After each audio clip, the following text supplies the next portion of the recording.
Hello hello hello hello hello and good morning everyone. Am I audible to all of you? क्या मेरी आवाज आप सभी तक आ रही है? फटाफट एक बारी बता दीजिए। क्या मेरी आवाज आप सभी तक आ रही है? एक बारी फटाफट बता दीजिए। क्या मैं आपको दिखाई सुनाई दे रहा हूं? फटाफट बता दो यार, दिल बना दो अगर मेरी आवाज आ रही है, फिर हम आज का सेशन शुरू करते हैं। बताइए।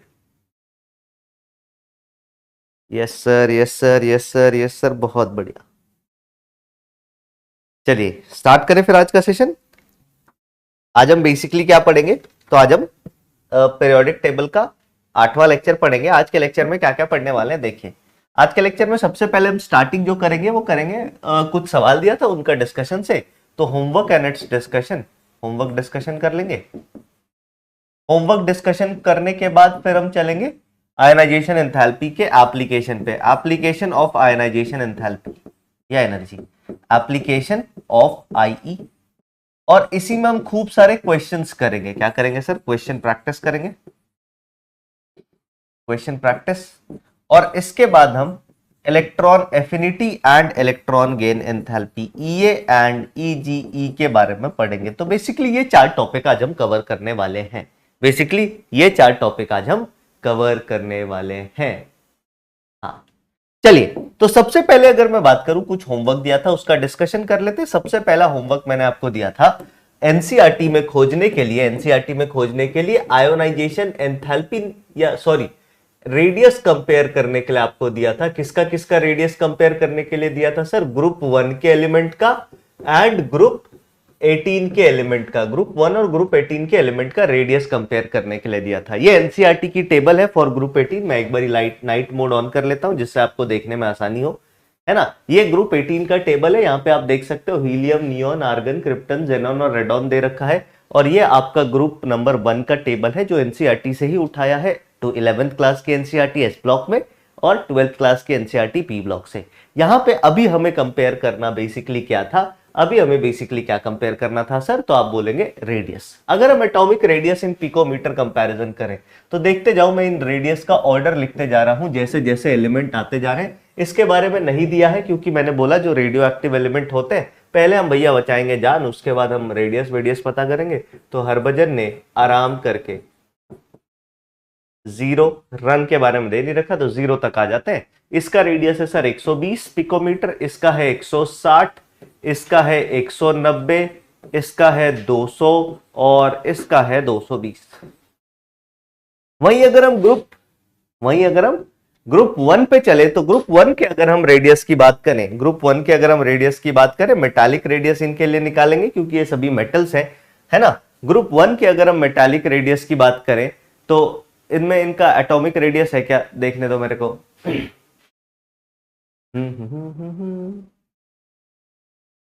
एक मिनट, इसका इसका पूरा टेबल निकाल लेते हैं ना। हाँ ये तो एक मिनट, टेबल टेबल टेबल इधर गया है, किधर गया? हाँ, ये आ गया इनका रेडियस, ये आ गया इनका रेडियस, ठीक है। कितने गया? इधर आ जाते हैं। तो अगर हम यहाँ पे गौर फरमाएंगे, तो अब देखिए इन एलिमेंट्स को मैं लिखना चालू करता हूँ। तो आप बोलोगे सर देखो यहाँ पे तो कोई नहीं है, इसके नीचे आएगा यहाँ पे लिथियम, है ना। यहाँ पे आएगा लिथियम, फिर आएगा सोडियम, फिर आएगा पोटेशियम, फिर आएगा रुबिडियम और नीचे आएगा सीजियम। सीजियम के साथ आता है आपका रेडॉन। रेडॉन के बारे में इन्होंने दे नहीं रखा, बोला ये भैया रेडियो एक्टिव होते हैं। लिथियम के रेडियस की बात करें तो ये कितना है? ये है 152। ये कितना है? 186। ये कितना है? 227। ये कितना है? 248। ये कितना है? 265। तो अगर आप ऑर्डर देखेंगे तो आप ये पाएंगे कि देखो लिथियम और नियोन में तो नियोन बड़ा है, सोडियम और आर्गन में तो आर्गन बड़ा है, लेकिन पोटेशियम के बाद ये ऑर्डर पलट जाता है। सर याद रखिएगा, समझ नहीं आ रहा है बेटा, जब डेटा उठा रहा हूं टेबल से तो इसमें क्या ही समझ आएगा। अगर मैंने यहाँ पे टेबल दिया है, टेबल से मैं सभी का डेटा उठा रहा हूं, इसमें क्या समझ रहे हो? मैं चैट ही बंद कर देता हूं, है ना। हाँ, नहीं तो तुम्हारे पास ना जब तक ये लिखने की क्षमता होती है ना तो तुम सोचते हो कि अरे मैं तो भैया बहुत पावरफुल आदमी हूं, कुछ भी लिख सकता हूं। ठीक है सर, कैल्शियम, अबे कैल्शियम ग्रुप 1 में होता है? मैंने कैल्शियम लिखा है क्या? कैल्शियम ग्रुप 1 में होता है क्या? कि सर कैल्शियम का बताओ। मैंने आपको होमवर्क दिया था लास्ट टू लास्ट क्लास ये दोनों कंपेयर करने के लिए, ग्रुप 1 और ग्रुप 18। तो ग्रुप 1 और ग्रुप 18 में कैल्शियम कौन लेके आ रहा भैया, ये भी मेरे को समझ नहीं आ रहा, क्या नाम है इनका, हाँ सत्यम आचार्य जी, कैल्शियम, वाह भाई बहुत बढ़िया। इन दोनों की बात करें तो इन दोनों में इसका ज्यादा होगा, इन दोनों में इसका ज्यादा। तो आप देखोगे कि शुरू के 2 एलिमेंट के लिए, 2 पीरियड्स के लिए, तो मतलब पीरियड नंबर 2 और 3 के लिए तो नोबल गैस बड़ा होता है, लेकिन उसके बाद नोबल गैस से बड़ा रेडियस किसका होता है सर, अल्कली मेटल का होता है। तो ये बात याद रखना, इससे रिलेटेड सवाल कभी भी आ सकता है। ये कुछ ऐसी बारीकियां हैं जो नॉर्मली आपको नहीं मिलेंगी क्लासेस में। अगर आप नॉर्मली क्लास वगैरह करोगे ना तो आपको बहुत मुश्किल है, आप में से बहुत कम लोग ये बात जानते होंगे। आप में से बहुत सारे लोगों ने प्रिपरेशन करी होगी ना, अबे तुम में से बहुत सारे लोगों ने प्रिपरेशन करी होगी ना, मैं गारंटी पूछता हूं, बता ये बात कितने लोगों को पता थी। मतलब ये तो मुझे पता है कि आपको ये पता था कि सर देखो ग्रुप 18 का साइज जो है ना ये बड़ा होता है किससे, ग्रुप 1 से, ये तो पता होता है सबको। लेकिन हर ग्रुप 18 एलिमेंट का साइज इससे बड़ा होता है, ये नहीं पता होता लोगों को। अच्छा इसमें में भी घपला है, इसमें भी कोई धोखा है। तो याद रखना सर, केवल लिथियम और सोडियम के साथ ही ऐसा है, बाकियों के लिए तो अल्कली मेटल का ही साइज बड़ा है, बाकियों के लिए तो अल्कली मेटल का ही साइज बड़ा है। क्लियर है। चलिए लास्ट क्लास फिर आपको एक होमवर्क दिया था, कहां से रिलेटेड, आपको होमवर्क दिया था कुछ निकालने के लिए, ये वाला कंपेयर साइजेस ऑफ, है ना। ये वाला कितने लोगों ने कर लिया, फटाफट बताओ, ये वाला कितने लोगों ने कर लिया साइज कंपेयर करने का। तुम लोग यार होमवर्क का ना आंसर कमेंट बॉक्स में नहीं लिखते हो, कमेंट बॉक्स में तुम लोग बातें करते हो कि अरे पता है आज मेरी मम्मी ने आम की चटनी बनाई है, और फिर आज मैं आम खाया, आज मैंने पेड़ से अमरूद तोड़ा, गाय एक पालतू जानवर है। अबे ऐसी बातें करने के लिए तुम डॉक्टर बनोगे, सोचो तुम डॉक्टर बनोगे। आंसर ही कमेंट कर दिया करो, कम से कम जो पढ़ने वाले हैं वो तो आंसर कमेंट करें। बाकी तो मुझे पता, बाकी जनता ये सोचते हैं कि हम यहीं पे क्या कहते हैं अपना बढ़िया से बातचीत करेंगे, बातचीत करके मम्मी को बता देंगे कि मम्मी देखो डॉक्टर तो नहीं बन पाए बट हाँ बहू ले आए हैं बढ़िया। ऐसा कुछ नहीं होता है भाई, इन सब चक्करों में मत पड़ना कभी भी। अगर हम बात करें लिथियम प्लस और एल्यूमिनियम प्लस 3 में कौन किसका साइज बड़ा होगा, तो आप बोलोगे सर हम लिथियम प्लस को एल्यूमिनियम प्लस 3 से कैसे कंपेयर कर सकते हैं, इतनी ज्यादा जादुई ताकत तो है नहीं हमारे पास। तो मैं बोलूंगा देख, जब कभी भी आड़ा तिरछा है ना, उल्टा पुल्टा कोई भी आ जाए, तो अपन क्या करते हैं सर, अपन बनाते हैं वो टेबल। तो मैंने बोला देखो भैया यहाँ पे था लिथियम प्लस, इसके नीचे था सोडियम प्लस, यहाँ पे था मैग्नीशियम प्लस, यहाँ पे था +2 और यहाँ पे था एल्यूमिनियम +3। मैंने बोला इन दोनों में कौन बड़ा, तो आप बोलोगे ये बड़ा। सर इन दोनों में कौन बड़ा, इन दोनों में, तो ये बड़ा। सर इन दोनों में कौन बड़ा, इसमें और इसमें, ये बड़ा। तो अगर एल्यूमिनियम +3 का साइज इतना है, मैग्नीशियम +2 का साइज इतना है और लिथियम प्लस का साइज इतना है, तो ये है लिथियम प्लस, ये है आपका मैग्नीशियम +2 और ये है आपका एल्यूमिनियम +3। तो इन दोनों में कौन बड़ा होगा, ऑब्वियसली लिथियम प्लस बड़ा होगा। सर ध्यान रखना, ये थोड़ा दिमाग लगाना पड़ेगा, हाँ थोड़ा दिमाग लगाना पड़ेगा, समझ के। अगले पे चलते हैं, नेक्स्ट अगले वाले को अगर हम देखें तो अगला वाला भी कुछ इसी तरीके से F- और S2-। F- और S2- की बात करें तो आप बोलोगे सर अरेंज कर लेते हैं, ये है मेरा F-, फिर आता है Cl-, फिर आता है Br-, फिर आता है I-। ठीक है, यस सर। उसके बाद अगर हम इधर चले तो इधर है O2-, फिर इधर है S2-। क्लियर है क्या, बताइए। अब मैं आपसे पूछूंगा कि चलो ऐसे कर लेते हैं कि सर फ्लोरीन माइनस और क्लोरीन माइनस में कौन बड़ा, F- और Cl- में कौन बड़ा। तो आप बोलोगे सर Cl- बड़ा, क्योंकि नीचे आ चुके हैं। सर Cl- और S2- में कौन बड़ा, तो आप बोलोगे सर S2- बड़ा, क्यों, क्योंकि आइसो इलेक्ट्रॉनिक स्पीसीज है जिसपे चार्ज ज्यादा, वो ज्यादा बड़ा। तो इन दोनों में कौन बड़ा होगा सर, S2- बड़ा होगा। फिर H- और Br- में H- बड़ा होगा, ये तो हमने एग्जांपल से देखा था। फिर O2- और O- में अगर हम बात करें, O2- बड़ा होगा, नेगेटिव चार्ज ज्यादा, सेम एटम डिफरेंट चार्ज, ये वाला सवाल है। इसकी बात करें, ये भी सेम एटम डिफरेंट चार्ज वाला सवाल है, तो जिसपे चार्ज ज्यादा पॉजिटिव वो छोटा होता है सर। अगर हम इसकी बात करें तो ये भी सेम सवाल है, same atom different charge, positive charge छोटा, नेगेटिव चार्ज बड़ा। इसकी बात करें, सेम एटम डिफरेंट चार्ज, जिसपे पॉजिटिव चार्ज ज्यादा वो होगा, बोलो यार, छोटा, और जिसपे पॉजिटिव चार्ज कम वो बड़ा। इसकी बात करें, फिर वही है, सेम एटम डिफरेंट चार्ज है, जैसे जैसे पॉजिटिव चार्ज बढ़ता जाएगा साइज छोटा होता जाएगा। सेम यहाँ पे भी जैसे जैसे पॉजिटिव चार्ज बढ़ता जाएगा साइज छोटा होता जाएगा, जैसे जैसे पॉजिटिव चार्ज बढ़ता जाएगा साइज छोटा होता जाएगा। कितने लोगों के ये सारे सवाल सही हो गए? एक बारी फटाफट दिल बना दीजिए। कमेंट बॉक्स ओपन कर दिया है मैंने।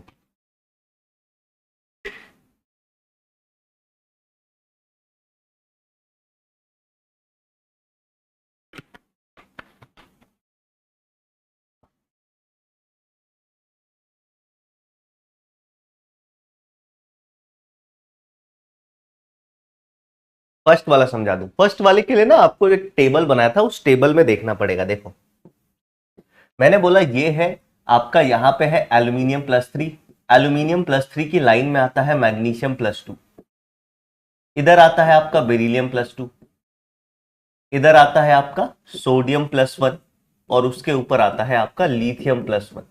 अब मैंने आपको यह बताया था कि देखो भैया मैग्नीशियम +2 और लिथियम +1 में ऐसा एरो होता है। इसका क्या मतलब है? इसका सीधा सीधा मतलब यह है कि lithium plus is greater then magnesium +2। अच्छा सर ये हमें पता है, ये हमें पता है क्यों? क्योंकि आपने बताया था सर। फिर मैंने पूछा कि एक बात बता, एल्यूमिनियम +3 और मैग्नीशियम +2 में कौन बड़ा होगा? तो आप बोलोगे सर ये दोनों आइसो इलेक्ट्रॉनिक स्पीसीज है, दोनों के पास 10 इलेक्ट्रॉन है, तो जिसपे कम पॉजिटिव चार्ज वो बड़ा हो जाएगा, तो इसका साइज बड़ा हो गया। अच्छा इसका मतलब मैग्नीशियम +2 से भी छोटा कौन है? एल्यूमिनियम +3। तो अबे इन दोनों का कंपैरिजन कैसे होगा? लिथियम बड़ा, एल्यूमिनियम छोटा। समझ में आई बात? चलिए आगे बढ़ते हैं। लास्ट क्लास जो चीजें हम पढ़ रहे थे मैं आपको एक बार फटाफट सारी चीजें रिवाइज कराता हूं, फिर वहीं से हम आगे कंटिन्यू करेंगे। दोनों होमवर्क का हो चुका है डिस्कशन। अब लास्ट क्लास में आपको आयोनाइजेशन एंथैल्पी बता रहा था। आयोनाइजेशन एंथैल्पी, आयोनाइजेशन एनर्जी की हम चर्चा कर रहे थे। मैंने आपको बताया था किसी एटम को पकड़ा, उससे वैलेंस शेल का लास्ट इलेक्ट्रॉन निकाला और सारी बातें की। फिर हमने ये भी पढ़ लिया था कि ऑर्डर क्या क्या होता है, ऑर्डर क्या क्या होता है, ट्रेंड क्या क्या होता है आयोनाइजेशन एंथैल्पी का। आयोनाइजेशन एंथैल्पी को इफेक्ट करने वाले 5 फैक्टर होते हैं मेनली। सबसे पहला होता है साइज, याद रखना साइज ज्यादा आईई कम। फिर दूसरा फैक्टर हमने क्या पढ़ा था sir? Z effective, Z effective ज्यादा आईई ज्यादा, है ना। और फिर हमने पढ़ा था सिग्मा, सिग्मा ज्यादा आईई कम। ये 3 फैक्टर तो नॉर्मल थे। चौथा फैक्टर जो था वो था इलेक्ट्रॉनिक कॉन्फ़िगरेशन। इलेक्ट्रॉनिक कॉन्फ़िगरेशन में हमने पढ़ा था अगर हाफ फिल्ड या फिर और फुली फिल्ड हो। ये बस रिवीजन कर रहे हैं सर, ये रिवीजन कर रहे हैं, तो इसमें ये मत समझना कि अबे सर सब कुछ लाइन बाय लाइन लिखो, ये सर एक एक चीज लिखो। तुम 9वीं क्लास के बच्चे नहीं हो, तुम 9वीं क्लास के बच्चे नहीं हो, है ना। हाँ तो अगर हम बात करें कि हाफ फिल्ड और फुली फिल्ड की, अगर हम बात करें तो हाफ फिल्ड और फुली फिल्ड ज्यादा स्टेबल होते हैं। क्या होते हैं सर? ये सभी के सभी एक्स्ट्रा स्टेबल होते हैं। उसके बाद अगर मैं बात करूं इलेक्ट्रॉनिक कॉन्फ़िगरेशन के बाद, अगर मैं आऊं तो इलेक्ट्रॉनिक कॉन्फ़िगरेशन के बाद फिर हम अगली चीज क्या देखते हैं? तो आप बोलोगे सर इसके बाद हम देखते हैं ऑर्बिटल जिससे इलेक्ट्रॉन निकाला जा रहा है। अगर एस ऑर्बिटल से निकाला जा रहा है तो मुश्किल होगा, उसके बाद पी, उसके बाद डी, उसके बाद एफ से। इसमें फिर मैंने एस ब्लॉक पी ब्लॉक पे चल लेते हैं। कहां पे? एस एंड पी ब्लॉक पे।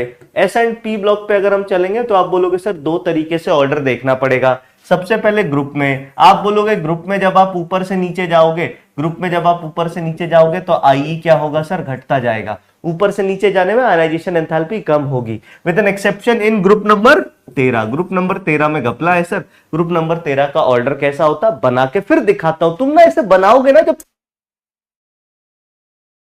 कॉपी में तुम्हें 2 से 3 बारी बनाना पड़ेगा, याद रखना। कॉपी में तुम्हें 2 से 3 बारी बनाना पड़ेगा। जब तक तुम नहीं बनाओगे, पेन पेपर लेके मेहनत नहीं करोगे। अबे तुम एक चीज सोचो, तुम में से कितने लोग ऐसे हैं, तुम में से कितने लोग ऐसे जो फार्मर फैमिली से बिलोंग करते हैं? अपने घर में कभी फार्मर देखा है? बताइए, बोलो। आप में से कितने लोग ऐसे हैं जो फार्मर फैमिली से बिलोंग करते हैं या कहीं फार्मर की लाइफ देखी है? आपके दादाजी फार्मर हो सकते हैं, है ना, आपके नाना के साइड से कोई फार्मर है, ऐसा कितने लोगों ने देखा है? बताइए, आवाज आ रही है? हाँ, मी लगभग सभी लोगों ने देखा। अब मेरे को ईमानदारी से बता, तेरे को क्या लगता है कि फार्मर क्या बीज डाल के सो जाता है और फसल हो जाती है? सोचना, फार्मर ऐसा करता है क्या कि बीज डाल के सो गया और फसल हो गई? ऐसा नहीं होता है सर। उसको है ना एकदम बच्चे की तरह पाल पोस के बड़ा करना पड़ता है फसल को। तुमको हर दिन उठना पड़ता है सुबह सूरज से पहले, उसके बाद मेहनत करनी पड़ती है, हर दिन उतनी ही मेहनत करनी पड़ती है, ये जानते हुए कि फसल 3 महीने बाद आएगी। हो सकता है बारिश हो जाए तो भी फसल खराब हो जाए, लेकिन अगर किसान को पता है कि उस टाइम पे बहुत भयंकर बारिश के आसार है, फिर भी किसान इधर हर दिन मेहनत करता है कि तब का तब देखेंगे, आज तो मेहनत करें। और तुम सोचते हो कि नीट का पेपर मुझे देना है, मुझे डॉक्टर बनना है, लेकिन मैं पेन नहीं चलाऊंगा, मैं आऊंगा ऐसे मस्त ऐसे बैठूंगा और फिर चैटिंग करूंगा कि हाय सोनिया हाउ आर यू, है ना, बस यही करके चला जाऊंगा। अबे तुम कृष्ण भगवान थोड़ी हो, है, तुम्हें मेहनत करनी पड़ेगी भाई। तुम्हारे पास कोई ऐसी जादुई शक्ति नहीं है, और तुम ऐसे परम ज्ञाता भी नहीं हो कि तुम बैठे रहोगे और सब कुछ तुम्हारे खोपड़े में चला जाएगा। दुनिया की कोई ऐसी ताकत नहीं है जो तुम्हारे खोपड़े में हर चीज डाल देगी, जब तक तुम पेन पेपर उठा के खुद से मेहनत नहीं करोगे। दूसरों की मेहनत देखने में बहुत मजा आता है और गाली देने में और मजा आता है दूसरों पे, लेकिन खुद करके देखो, उसके बाद समझ में आएगा कि भैया नीट इतना भी आसान नहीं है जितना लगता है। मतलब मैं मानता हूं बहुत सारे लोग आपको बहुत सारी वीडियोस दिखा देंगे, एक्चुअली दिक्कत यही है ना, बहुत सारी वीडियोस आपको ऐसे दिखेंगे कि मैंने 4 महीने में नीट क्रैक कर लिया। अबे उसने कर लिया, उसकी परिस्थितियां अलग थी, उसके दिमाग अलग तरीके से चलता था, तुम्हारी परिस्थितियां अलग है। तो तुम 4 महीने का वेट कर रहे हो, फिर 4 महीना पूरा होकर तीसरा महीना जब आने लगेगा तब तुम बोलोगे अच्छा एक काम करते हैं, अब नेट पे सर्च करेंगे how to crack NEET in 3 months. तुमको वहां पे भी खूब सारी वीडियोस मिल जाएगी। फिर आप क्या करोगे, फिर 1 महीना और बीत गया, फिर सर्च करोगे how to crack NEET in 2 month, उस पर भी वीडियो मिल जाएगी। फिर तुम 10 दिन उस वीडियो को देख के खुश होगे, बस तुम मेहनत नहीं करोगे। क्योंकि मैं आपको ईमानदारी से बताता हूं, दुनिया में 80% लोग ऐसे होते हैं जो मक्कार होते हैं, होते ही मक्कार है सर। 80% लोग, ये दुनिया की बात बता रहा हूं मैं, नीट की तैयारी करने वाले बच्चों की बात नहीं बता रहा। 20% ही कामकाजी लोग होते हैं। उन 20% में से भगवान ने 10% को अच्छा दिमाग भी दिया होता है, अच्छी सेहत और अच्छा दिमाग भी दिया होता है। तो यही 10% का कंपटीशन है पूरी दुनिया में, यही 10% में से 5-7% लोग दुनिया पे राज करते हैं। किसी की किस्मत थोड़ी ठीक नहीं होती तो बाकी 80% पे राज करते हैं। लेकिन खेला इसी 10-20% का है। अब तुम इस 10-20% में आने के लिए तुम्हें दो ही काम करना होगा, एक तो अपने आप को समझदार बनाना पड़ेगा, जो कि सबसे ज्यादा जरूरी है। डॉक्टर बनो ना बनो, समझदार इंसान बन जाना भाई, ये सबसे ज्यादा जरूरी है। बेवकूफ मत बन के रहना, बेवकूफ बन के रहोगे तो हर जगह मारे जाओगे।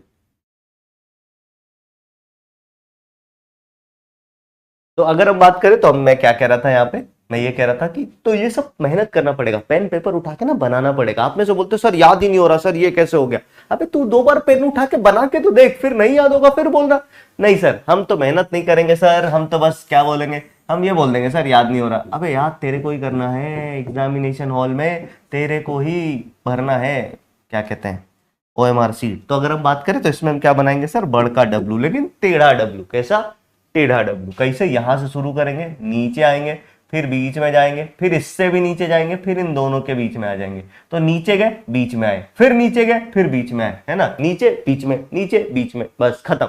अच्छा अब एलिमेंट का नाम लिख दो सर, इस पे लिख दिया बोरोन, इस पे लिख दिया एल्यूमिनियम, इस पे लिख दिया गैलियम, इस पे लिख दिया इंडियम, इस पे लिख दिया थैलियम। चाहे तो नीचे से बताना शुरू करें, ऊपर से सबसे बड़का बोरोन, उसके बाद थैलियम, उसके बाद गैलियम, उसके बाद एल्यूमिनियम और सबसे पीछे इंडियम। हो गया ऑर्डर, कितना टाइम लगा, नीचे बीच में नीचे बीच में, खत्म। आगे बढ़ते हैं। कैसे बीच में सर, अबे जब हम यहां पे नीचे गए थे तो अब इन दोनों के बीच का हमें एलिमेंट बनाना है, ठीक है। जब यहां से हम यहां नीचे चले गए ना, यहां से यहां नीचे चले गए, तो इसके और इसके बीच का हमें एलिमेंट बनाना है, ठीक है, हाँ बस। तो ये है। उसके बाद अगर हम ये तो था कि इसमें ग्रुप में ऊपर से नीचे आने में, फिर अगर हम बात करें पीरियड में, तो आप बोलोगे पीरियड में तो इसकी वैल्यू क्या होती है सर, पीरियड में वैल्यू जो है आयोनाइजेशन एंथैल्पी की वैल्यू बढ़ती है, लेकिन घपला कहां कहां पे होता है सर, 2 और 13 और 15-16, 2, 13 और 15-16 में घपला है। इसको संभाल लिए तो तुम कभी गलत नहीं करोगे, तुम कभी गलत नहीं करोगे। चलिए आगे बात करते हैं। हाँ मैं चैट बंद कर देता हूं, क्योंकि मतलब मेरे को ये बात पता है कि कुछ देखो, तुम्हें कभी घबराना नहीं चाहिए। हाँ तुम्हें ना कभी घबराना नहीं चाहिए। जैसे देखो यहाँ पे अभी मैं देख सकता हूँ एक बच्चे का नाम है, वो सही है गलत है, सानिया मेहरा, वो ऐसे पूछ रही प्रियांशी सिस्टर, वाह बताओ। अब मैं क्या ही कह सकता हूँ, इनको कोई डॉक्टर नहीं बना सकता भैया, इनको डॉक्टर बनना भी नहीं। इनके जैसे देखो कुछ लोगों के साथ क्या होता है ना, घर में बहुत पैसा होता है। अब जिनके घर में बहुत पैसा है उनके लिए ऐसे 8-10 हज़ार रुपए, 4 हज़ार रुपए की कोई अहमियत नहीं है। और कुछ बच्चे ऐसे हैं जिन्होंने 4 हज़ार रुपए इस बैच की फीस देने के लिए भी ना बहुत मशक्कत की है, बहुत ज्यादा मशक्कत। हो सकता है वो कहीं मजदूरी कर रहे हो पैसा निकालने के लिए। तो ऐसे बहुत सारे लोग आपको मिलेंगे, बस इतना याद रखना, ऐसे लोगों को देख के घबराना नहीं है, खुश होना है। क्योंकि दो बातें हैं, एक तो कंपटीशन है ही कम सर, कंपटीशन 20-22 लाख का होता ही नहीं है, कभी भी कभी नहीं होता है। मैक्सिमम लोग अपने माँ बाप के आंखों में धूल झोंकते हैं कि मैं तैयारी करके अच्छा कर लूंगा। और सबसे मजेदार बात यह है कि मैं आपसे ईमानदारी से दो सवाल पूछूंगा, उसका जवाब देना। आप में से कितने लोग ऐसे हैं जिन्होंने अपने घर पे लड़ झगड़ के पीडब्ल्यू का सब्सक्रिप्शन लिया? बस वोट में ना यस और नो कर देना। अगर आपने लड़ झगड़ के लिया, मतलब आपके पेरेंट्स ऐसे बोल रहे थे कि अरे ऑनलाइन में कोई क्या ही पढ़ा देगा, कोई क्या ही कर देगा, तो आप में से कितने ऐसे लोग हैं जिन्होंने पीडब्ल्यू का सब्सक्रिप्शन अपने घर पे लड़ झगड़ के लिया है? एक बार ये पोल करते हैं, फिर देखना। तो ऐसे ही थोड़ी हर यकीन बैचेस से 10-10, 15-15, 20-20 हजार बच्चे सेलेक्ट हो रहे हैं, क्योंकि बच्चे बहुत सारे हैं। लेकिन चैट वही करते हैं जिनको कोई काम नहीं है। मतलब चैट में फालतू चैट तो वही करेंगे ना जिनको कोई काम नहीं है। और ऐसे बच्चे भी ठीक ठाक ही हैं। ऐसा मत समझना कि ऐसे बच्चे ठीक ठाक हैं। जो मैं 10-15 हजार बच्चे सेलेक्ट होते हैं अगर वो बता रहा हूं, तो वो मान के चलो 10-12%, 20% फिगर है ना, वो अराउंड 20% का फिगर है, 10 से 20% का फिगर। बाकी तो बस ऐसे ही है। फिर इनका क्या होगा, एक बार इनको अचानक से ऐसा लगा कि नहीं यार मेहनत करते तो हो जाएगा, फिर ये सबको ऐसे गाते फिरेंगे। मैं दुनिया में मैक्सिमम लोगों को देखता हूं, उनसे पूछो कि भैया नीट तुम्हारा नहीं हुआ? बोले अरे सर 2 नंबर से रह गया। आधी दुनिया का 2 ही नंबर से नीट रह रहा है भाई, और 2 नंबर रहे हैं। सच्चाई ये है, वो ये नहीं बता रहा कि सर 2 ही नंबर आए हैं, वो ये बताएगा अरे सर एक सवाल और सही कर देते ना तो हमको तो कुछ ना कुछ मिल ही जाता। कुछ नहीं मिलता। फालतू बातें हैं। तुम्हारा सिलेक्शन हुआ क्या? तुम मेडिकल कॉलेज में बैठ के पढ़ाई कर रहे हो? आपका आंसर अगर हाँ है तो सब कुछ ठीक है, अगर ना है तो कोई फायदा नहीं, चाहे तुम 605 नंबर भी लेके आओ। अंत में कॉलेज में सिलेक्शन चाहिए सर, और उसके लिए मेहनत करना पड़ेगा। देखते हैं इस पोल का रिजल्ट क्या होता है।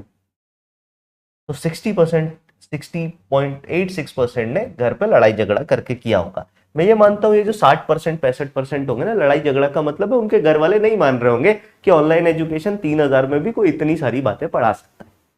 तो ये जो 60% लोगों ने इस तरीके से काम किया, मैं ये भी मानता हूँ कि उनमें से बहुत सारे लोगों के घर में ना इतने पैसे भी नहीं होंगे, इस वजह से भी पैसे देने में ही चक रहे होंगे। तो इसमें से 30-40% तो ऐसे भी होंगे जिनके लिए ये फीस अफोर्ड करना भी मुश्किल है। अब मैं तुमसे बस इतना कहता हूं कि अगर जब तुमने पढ़ाई करने के लिए घर पे लड़ाई कर दी, तो अब पढ़ाई क्यों नहीं कर रहे हो? मेरे को ये बताओ ना। जब पढ़ाई करने के लिए, पीडब्ल्यू में एडमिशन लेने के लिए, यकीन बैच परचेज करने के लिए घर पे तुमने तांडव मचा दिया था, घर पे खाना बंद कर दिया था कि नहीं मेरे को डॉक्टर बनना है, मेरे को 1 साल ड्रॉप तो लेना ही लेना है, मेरे को पैसा चाहिए, मेरे को अलग सर के पीडब्ल्यू के यकीन बैच से ही पढ़ना है। तो अब कहाँ गया वो तुम्हारे अंदर का वो जुनून? कहाँ है भाई? अब क्यों नहीं पढ़ रहे? अब किसका इंतजार कर रहे हो? कि कोई जादू नहीं होता है कहीं पे, पढ़ना ही पड़ता है। हम पढ़ाएंगे, आप पढ़ेंगे, तभी सिलेक्शन होगा, है ना? पढ़ना पड़ेगा सर, बिना पढ़े सिलेक्शन कहीं नहीं होता है और कोई नहीं करा सकता। जब तक आप लोग पढ़ोगे नहीं, जब तक थोड़ा सा क्या कहते हैं सीरियस नहीं होगे। चलो मैं ज्यादा टाइम वेस्ट नहीं करता, क्योंकि मैं ये मानता हूं आप में से मैक्सिमम लोग ड्रॉपर होंगे। ड्रॉपरों को ज्यादा समझाया नहीं जा सकता, से ज्यादा लोगों का दिमाग सेट होगा। मतलब दिमाग सेट का मतलब है उनको पता है जीवन में क्या करना है, कि भैया मेरे को इडली का ठेला लगाना है हॉस्पिटल के आगे। कुछ लोगों को पता है कि हॉस्पिटल में सब डॉक्टर थोड़ी बनता है। मैं क्या करूंगा, खून कलेक्शन का काम चालू कर दूंगा, ब्लड सैंपल कलेक्ट करूंगा, बस। तो बहुत सारे लोग हैं, डॉक्टर भी कुछ बनेंगे, कुछ कंपाउंडर भी बनेंगे, कुछ दवा के दुकान पे खड़े भी रहेंगे कि भैया दवाई बताओ कौन सी देनी है, डॉक्टर साहब ने क्या लिखा है। तो सारे ही लोग होंगे इसमें, है ना? हाँ, तो चलिए हम आगे चलते हैं इसके बाद। तो ये था ऑर्डर। इसके बाद अगर हम पीरियड के बाद ग्रुप पे भी आ गए, फिर अगर हम डीएनए ब्लॉक की बात करें, तो डीएनए ब्लॉक में हम सीधा सीधा डी ब्लॉक की चर्चा करेंगे। एफ ब्लॉक की तो अभी करेंगे भी नहीं। डी ब्लॉक में अगर हम बात करें पीरियड के अंदर, तो पीरियड के अंदर नो फिक्स ऑर्डर, इसका कोई सेटल ऑर्डर नहीं होता, कभी ऊपर नीचे होता रहता, तो इसको नहीं पढ़ेंगे। ग्रुप की बात करें तो ग्रुप में अगर थर्ड ग्रुप है, तो थर्ड ग्रुप का ऑर्डर क्या होता है सर? स्कैंडियम सबसे ज्यादा, फिर इट्रियम, फिर लैंथनम, फिर एक्टिनम।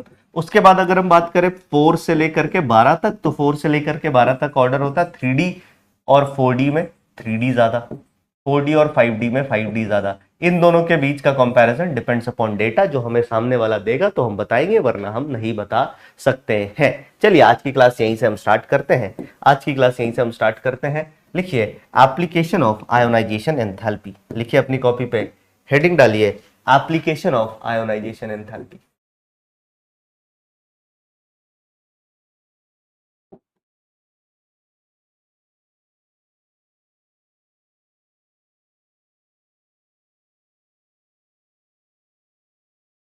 एंथैल्पी या फिर एनर्जी, दोनों एक ही बात है ना। चलिए लिखिए कि क्या क्या इसका एप्लीकेशन होता है, क्या क्या इसका एप्लीकेशन होता है।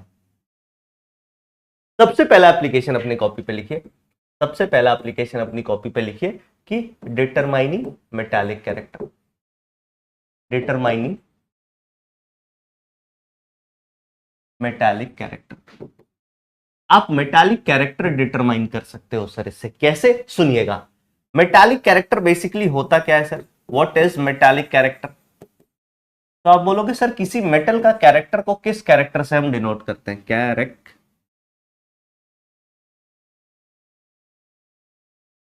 तो मेटालिक कैरेक्टर बेसिकली होता क्या है, तो it is tendency to lose electron, it is ease of losing electron, ease of losing electron. किसी इलेक्ट्रॉन को कोई कितनी आसानी से छोड़ सकता है, लूज कर सकता है, उसको हम मेटालिक कैरेक्टर बोलते हैं। तो आप देखेंगे कि सीधा सीधा है कि मेटालिक कैरेक्टर जो है, मेटालिक कैरेक्टर जो है ये क्या होगा सर, ये इनवर्सली प्रोपोर्शनल होगा आयोनाइजेशन एंथैल्पी के। इसका क्या मतलब है, जिसका आयोनाइजेशन एंथैल्पी कम, आई कम, मेटालिक कैरेक्टर ज्यादा, है ना, जिसका आई कम मेटालिक कैरेक्टर ज्यादा। अब आप मेरे से पूछोगे कि सर पीरियोडिक टेबल में हम कैसे पता करेंगे, जज करेंगे मेटालिक कैरेक्टर। तो याद रखना पीरियोडिक टेबल में, पीरियोडिक टेबल में left side and bottom most, and bottom most element most metallic होगा, एलिमेंट मोस्ट मेटालिक होगा, बस मोस्ट मेटालिक होगा। ठीक है, मतलब पीरियोडिक टेबल में अगर हम इस तरफ आ जाए और बॉटम पे आ जाए तो इसका होगा most metallic element of the whole periodic table. वो कौन सा है सर, फिर से याद रखना हम फ्रांसियम की बात नहीं करेंगे, हम सीजियम की बात करेंगे। क्यों, क्योंकि francium is radio active, radio active element होने के कारण, रेडियो एक्टिव एलिमेंट होने के कारण हम उस पर ज्यादा चर्चा नहीं कर सकते हैं। इसको एक बारी कॉपी कर लीजिए, कोई डाउट है तो आपका डाउट देख लेते हैं। सर हमारे मॉड्यूल में ये क्वेश्चन नहीं है जो आप करवाए हो। अरे मैंने कौन सा क्वेश्चन करवाया, ये सारे क्वेश्चन जो मैंने करवाया वो तो होमवर्क दिया था। ये जितने भी क्वेश्चंस करवाए हैं मैंने वो होमवर्क दिया था मैंने। तो आपके मॉड्यूल में जो मैंने होमवर्क दिया वो मॉड्यूल में हो भी सकते हैं, नहीं भी हो सकते हैं, इसमें क्या है। सर मेरा पूरा आंसर करेक्ट है, वेरी गुड। सर एंथैल्पी की स्पेलिंग रॉन्ग है, कहाँ पे एंथैल्पी की स्पेलिंग रॉन्ग कर दिया, देख लेते हैं एक बारी। अबे ये कौन सा पेज है, 7 नंबर, एंथैल्पी। अब ठीक है, now it is correct. Sir पता नहीं क्यों मैं डिमोटिवेट हो रहा हूँ, मन नहीं लग रहा। मन नहीं लगेगा यार, अगर आपको देखो, अगर आपके पास 2-3 चीजें होती है, अगर तुम्हारे लिए ना वो जीने और मरने की लड़ाई है तब तो तुम्हारा खुद ब खुद मन लगेगा, तुम्हारी इज्जत की लड़ाई है तब तो खुद ब खुद मन लगेगा। तुम्हारे पास सेल्फ मोटिवेशन होना चाहिए। याद रखना बाहर का मोटिवेशन काम करता है, सब कुछ अच्छी बात है, लेकिन जब तक तुम्हारे पास अपने अंदर का मोटिवेशन नहीं है भाई, कोई कुछ नहीं करवा सकता तुमसे। सर पीरियड 2 एंड 3 होगा ना, पीरियड 2 एंड 3 कहाँ पे, कहाँ कहाँ कहाँ, 2 एंड 3 नहीं होता है दीदी, अभी कैसी बात कर रही हो दीदी, क्या अनुस, हाँ दीदी 2 एंड 13 होता है, पी ब्लॉक में ग्रुप नंबर 13 आता है, 3 नहीं आता है। बताइए, अभी आपको पीरियोडिक टेबल ही आपने नहीं बनाया। सर एक बार सम अप कर दीजिए कल का लेक्चर को, कर दिया यार अभी। सर रिवीजन तो करा देते पहले क्लास का, जैसे यार ये रिवीजन नहीं करवाया था क्या, ये मैंने आपको ऑर्डर वगैरह ये क्या बताया, ये रिवीजन ही है, बताओ। रिवीजन में भी रिवीजन करवा दो तुम लोग यार। इनऑर्गेनिक केमिस्ट्री में खुद मेहनत करना पड़ता है, क्योंकि कर ही नहीं सकते तुम, सीधी बात ये मान लो। तुम लोगों को आदत हो गई है सब कुछ ना, सर आप एग्जाम दे देना, सर आप एग्जाम दे देना, मैं तो एग्जाम नहीं दूंगा, मैंने तो फीस पे कर दी है पीडब्ल्यू में, अब सारी जिम्मेदारी डॉक्टर बनाने की आपकी है। ऐसा नहीं होता है दोस्त, ऐसे तो तुम डॉक्टर बन के देश पे कलंक हो जाओगे। तुम्हारे सरकारी कॉलेज में अगर एडमिशन हो गया, तुम लोगों का अगर सरकारी कॉलेज में एडमिशन हो गया तो मतलब देश का कितना पैसा बर्बाद होगा ये सोचो। एक सरकारी डॉक्टर बनाने में देश भी करीब करीब 40-50 लाख रुपए खर्च करता है, सरकार खर्च करती है 30-40 लाख रुपए, वो पैसा बर्बाद हो जाएगा देश का। क्योंकि डॉक्टर बनने के बाद भी तुम अंत में जाओगे जोमेटो डिलीवरी करने, क्योंकि तुमसे हो नहीं पाएगा वहां पे। तुम बोलोगे एक बार रिवीजन करा देते सर कि कैसे करते हैं ऑपरेशन। रिवीजन नहीं किया है ना। हाँ सर एक बार ये ऑपरेशन का रिवीजन करा दो सर, ये वाला बीमारी का एक बार रिवीजन नहीं हो पा रहा है सर, क्या करूं बताओ। ऐसे करोगे तो, क्योंकि बेटा डॉक्टर बनने के बाद भी पढ़ते रहना पड़ता है, नई दवाई आई उसके बारे में पढ़ना पड़ता है कि ये कब काम आती है, कैसे काम आती है। चलिए इसके बाद हम आगे आते हैं सर। एप्लीकेशन पहला हो गया, दूसरा एप्लीकेशन लिखिए डिटरमाइनिंग। दूसरा एप्लीकेशन लिखिए determining.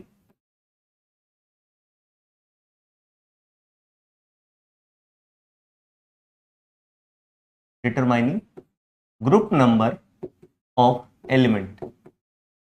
Determining group number of element using ionisation energy. IE का यूज करके आप ग्रुप नंबर डिटरमाइन कर सकते हो। आईई का यूज करके आप ग्रुप नंबर डिटरमाइन कर सकते हो। कैसे?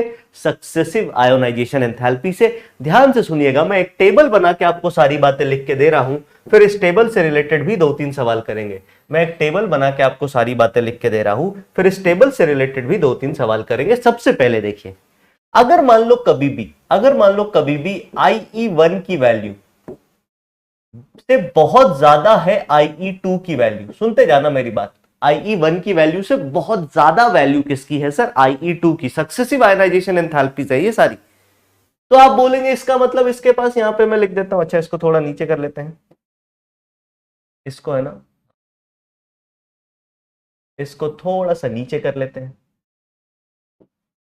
इसको इधर लेके चलते हैं, IE1 है ना। यहां पे हम कंपैरिजन करेंगे, यहां पे हम लिखेंगे इसके पास वैलेंस इलेक्ट्रॉन कितने हैं, यहां पे हम लिखेंगे इसके पास वैलेंस इलेक्ट्रॉन कितने हैं, और यहां पे हम लिखेंगे इसका ग्रुप नंबर क्या होगा, यहां पे हम लिख लेंगे इसका पीरियोडिक टेबल में ग्रुप नंबर क्या होगा। तो अगर कभी भी IE1 से बहुत ज्यादा एनर्जी IE2 में लग रही है, इसका क्या मतलब है? ध्यान से सुनिएगा, इसका क्या मतलब है? ध्यान से सुनिएगा।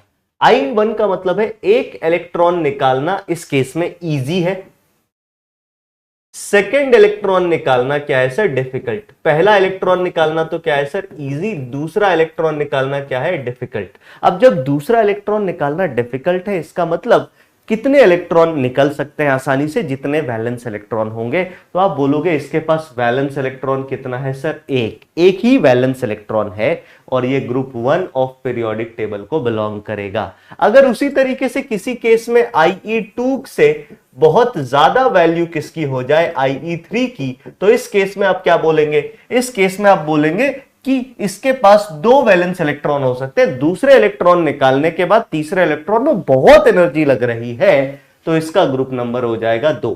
अगर किसी केस में IE3 की वैल्यू बहुत ज्यादा है, किससे?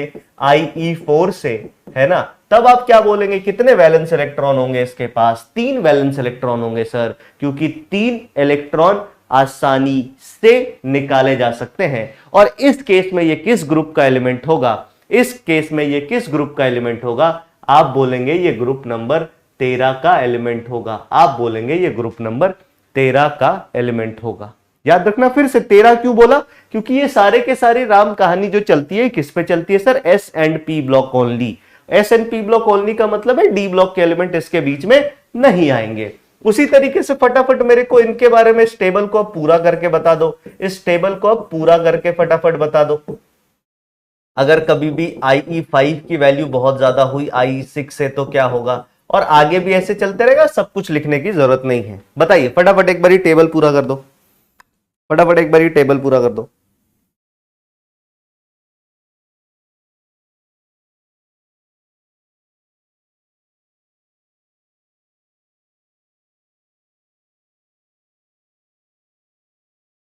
अच्छा यार, वो कुछ कुछ बच्चों को मैंने बोला था ना कि हाँ 4 and 14 बहुत सही, this will be group number 4 and sorry valence electron 4 group number 14, और अगर ऐसा है तो valence electron 5 and group number 15। 5 15 4 14। बहुत बढ़िया, very good very good very good. इससे रिलेटेड सवाल कैसे आएंगे देखते हैं, इससे रिलेटेड सवाल कैसे आएंगे आइए देखते हैं। इसको कॉपी कर लिया तो बताइए। जैसे एक सवाल करते हैं, क्वेश्चन है एन एलिमेंट। सवाल कैसा दूं? अच्छा सवाल दूं कि नॉर्मल सा सवाल दूं? एकदम एकदम सिंपल सवाल दूं या थोड़ा सा एक लेवल बढ़ा के दूं? पहले एकदम सिंपल करते हैं, है ना। The successive ionisation enthalpy the successive IE for an element is 20, 65, 170, 780, 1200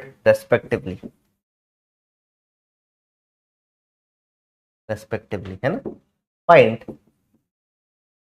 the group number of element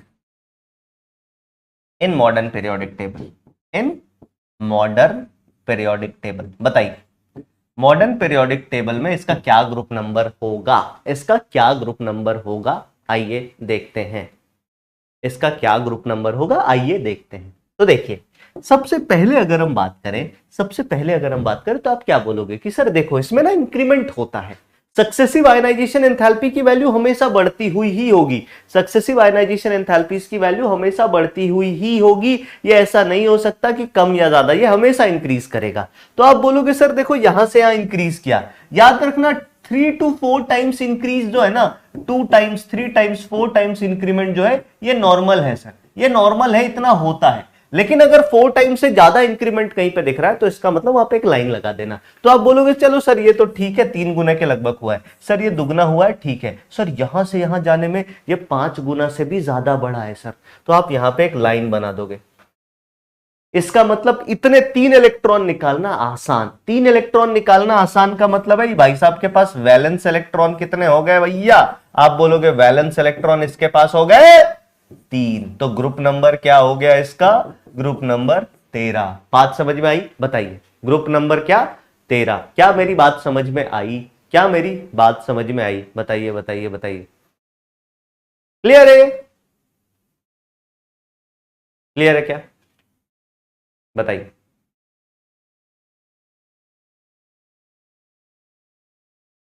ठीक है चलिए अगले सवाल पे चलते हैं, अगले सवाल पे चलते हैं जो थोड़ा सा कठिन होगा, मैं फिर बता देता हूं। देखो क्या क्या वैल्यू दे रखी थी, वैल्यू दे रखी थी 20, फिर 65, फिर 170, फिर 600, 780 और 1200, 780 और 1200। इसका मतलब ये है आपका IE1, ये है IE2, ये है IE3, ये है IE4 और ये है IE5। इसमें सबसे भयंकर जंप कहां पे है, तो आप बोलोगे सर सबसे भयंकर जंप इन दोनों के बीच में है, यहीं पे रुक के सतर्क हो जाएंगे, यहीं पे रुक के सतर्क हो जाएंगे। फिर से रिपीट कर रहा हूं, आराम से सुन, यहां वही बता रहा हूं, सुन तो भाई, देख अब यही बता रहा हूं, इसको सुन कि जब कभी भी आपको सक्सेसिव आयनाइजेशन एंथैल्पी दे, आप में से बहुत सारे लोग बोलेंगे सर IE1 से भी तो बड़ा है ना IE2, अबे खाली बड़ा नहीं देखना होता है, कम से कम 5 गुना बड़ा होना चाहिए, कम से कम 5 टाइम्स, 4 to 5 टाइम्स तो होना ही चाहिए सर, उससे पहले अपन उसको बहुत ज्यादा चेंज नहीं मानेंगे। मैंने आपको पहले भी बताया था कि एक छोटे बच्चे से जब एक कुरकुरे मांगोगे तो कुछ एनर्जी देनी पड़ेगी, दूसरा मांगोगे तो और ज्यादा एनर्जी देनी पड़ेगी, तो पहले से दूसरा मांगने में एनर्जी ज्यादा लगेगी ही लगेगी सर, दूसरे से तीसरा मांगने में एनर्जी ज्यादा लगेगी ही, तो बढ़ना सामान्य है सर, ये बढ़ता ही रहेगा, it is quite normal, it is quite normal कि ये वैल्यूज बढ़ती ही जाएंगी, आयोनाइजेशन एंथैल्पीज की वैल्यू बढ़ती ही जाएंगी। आपको क्या करना है, मैं यहां पे लिख रहा हूं, जहां चेंज सबसे बड़ा दिखे, है ना, जहां पे क्या लिख देता हूं यहां पे, जहां डिफरेंस इन IE, है ना, जहां पे डिफरेंस इन IE मल्टीपल में सबसे बड़ा हो, या डिफरेंस के जगह चेंज लिख देते हैं, जहां चेंज इन IE सबसे लार्ज हो, उतने वैलेंस इलेक्ट्रॉन होंगे, उतने वैलेंस इलेक्ट्रॉन होंगे, ठीक है, ऐसे एलिमेंट के पास उतने ही वैलेंस इलेक्ट्रॉन होंगे। तो आप बोलोगे देखो सर यहां से यहां जाने में सबसे बड़ा चेंज है, सबसे बड़ा चेंज हमें यहां से यहां जाने का दिखा, तो आप क्या बोलेंगे, आप क्या बोलेंगे सर कि यहां पे एलिमेंट स्टेबल हो जा रहा है। जैसे इसका एक एग्जांपल ले लेते हैं, जैसे मान लो एल्यूमिनियम ले लेते हैं, एल्यूमिनियम का इलेक्ट्रॉनिक कॉन्फ़िगरेशन अगर आप लिखोगे तो क्या लिखोगे sir? 1s2 2s2 2p6 3s2 और 3p1। अब अगर मान लो मैंने एल्यूमिनियम प्लस लिख दिया तो आप क्या बोलोगे सर? एल्यूमिनियम प्लस से एक इलेक्ट्रॉन उड़ जाएगा, ये वाला उड़ा दो, तो ये हो गया 1s2 2s2 2p6 फिर 3s2। फिर अगर आप एल्यूमिनियम प्लस 2 पे आओगे तो एल्यूमिनियम प्लस 2 के बाद आप देखोगे ये 1s2 2s2 2p6 3s1। फिर अगर आप एल्यूमिनियम प्लस 3 पे आ गए तो ये क्या आ जाएगा सर? ये आ जाएगा 1s2 2s2 2p6। और यहां से इलेक्ट्रॉन निकालना आसान है क्या? बोल, यहां से इलेक्ट्रॉन निकालना आसान है क्या? क्यों? क्योंकि अब तो ये क्या पहुंच गया है सर? Noble gas. अब तो ये क्या बन चुका है सर? Noble gas. तो ये वाले प्रोसेस में जो एनर्जी लगी इसको मैं बोलूंगा IE1। इस प्रोसेस में जो एनर्जी लगी इसको मैं बोलूंगा IE2। इस प्रोसेस में जो एनर्जी लगेगी इसको मैं बोलूंगा IE3। तुम्हें क्या लगता है ऐसे केसेस में एनर्जी धीरे धीरे आगे बढ़ती जाएगी? ऐसे केसेस में एनर्जी धीरे धीरे आगे बढ़ती जाएगी। अगर यहां से मैं आगे चला जाऊं, मैं एल्यूमिनियम प्लस 4 बनाने पे तुल जाऊं तो ये आएगा 1s2 2s2 2p5। यहां से यहां जो एनर्जी लगेगी इसको मैं बोलूंगा IE4, चौथे इलेक्ट्रॉन को निकालने में लगी एनर्जी। अब मेरे को बता, तुम्हें लगता है ना कि सर ये नोबल गैस कॉन्फ़िगरेशन के बाद यहां से यहां जाने में बहुत ज्यादा एनर्जी देनी पड़ेगी, बहुत ज्यादा एनर्जी देनी पड़ेगी सर, यहां से यहां जाने में बहुत ही ज्यादा एनर्जी देनी पड़ेगी। ये 3 इलेक्ट्रॉन निकालने में इससे ज्यादा ये होगा, इससे ज्यादा ये होगा, बट यहां से आने में ये बहुत बड़ा चेंज होगा सर। क्यों बहुत बड़ा चेंज होगा? क्योंकि हमने नोबल गैस कॉन्फ़िगरेशन अटेन कर लिया होगा, और नोबल गैस कॉन्फ़िगरेशन अटेन कर लेने के कारण आयोनाइजेशन एंथैल्पी अचानक से बहुत ज्यादा बढ़ जाएगी, अचानक से बहुत ज्यादा बढ़ जाएगी। ठीक है, बात समझ गए? एक और सवाल करते हैं, चलिए। क्वेश्चन है, a third period element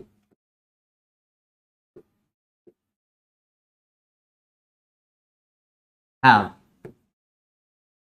successive ionization enthalpies as 15 है ना, फिर 40, फिर 800, फिर 1000, फिर 1250 इलेक्ट्रॉन वोल्ट पर एटम। ये यूनिट है, मतलब इस यूनिट में सभी आयनाइजेशन एंथैल्पीज दे रखी है। The atomic number of element just below the atomic number of element just below this element will be आपको एटॉमिक नंबर उस एलिमेंट का बताना है जो इससे जस्ट नीचे आता है सर, जो इससे जस्ट नीचे आएगा। बताइए क्या हो जाएगा इसका आंसर? फटाफट बताइए, फटाफट बताइए, फटाफट बताइए। आपको एटॉमिक नंबर बताना है जो इससे जस्ट नीचे आएगा सर। ऑप्शंस दे दे, चलिए। पहला ऑप्शन है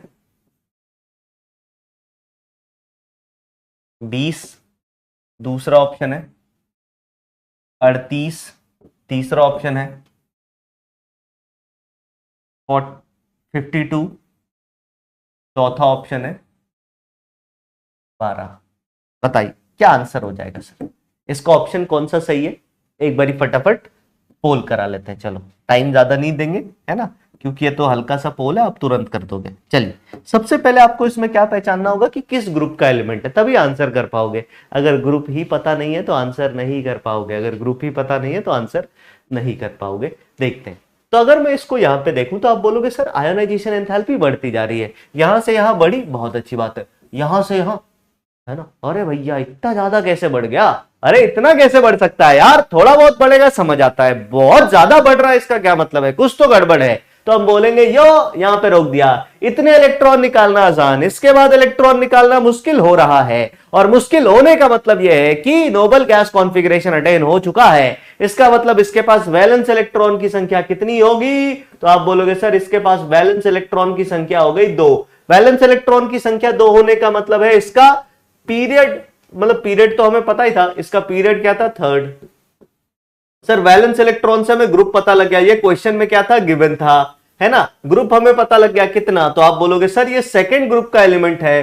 थर्ड पीरियड सेकंड ग्रुप में कौन आता है? सर यहां तो आता है मैग्नीशियम। तो एक बारी गाना गा लेते हैं, बेटा मांगे कन्या सुंदर। इसका एटॉमिक नंबर 2, इसका 8, इसका सॉरी 2, इसका 2 क्या बोल रहा हूं मैं, इसका एटॉमिक नंबर 4, इसका 12, इसका 20। तो आंसर क्या हो जाएगा सर?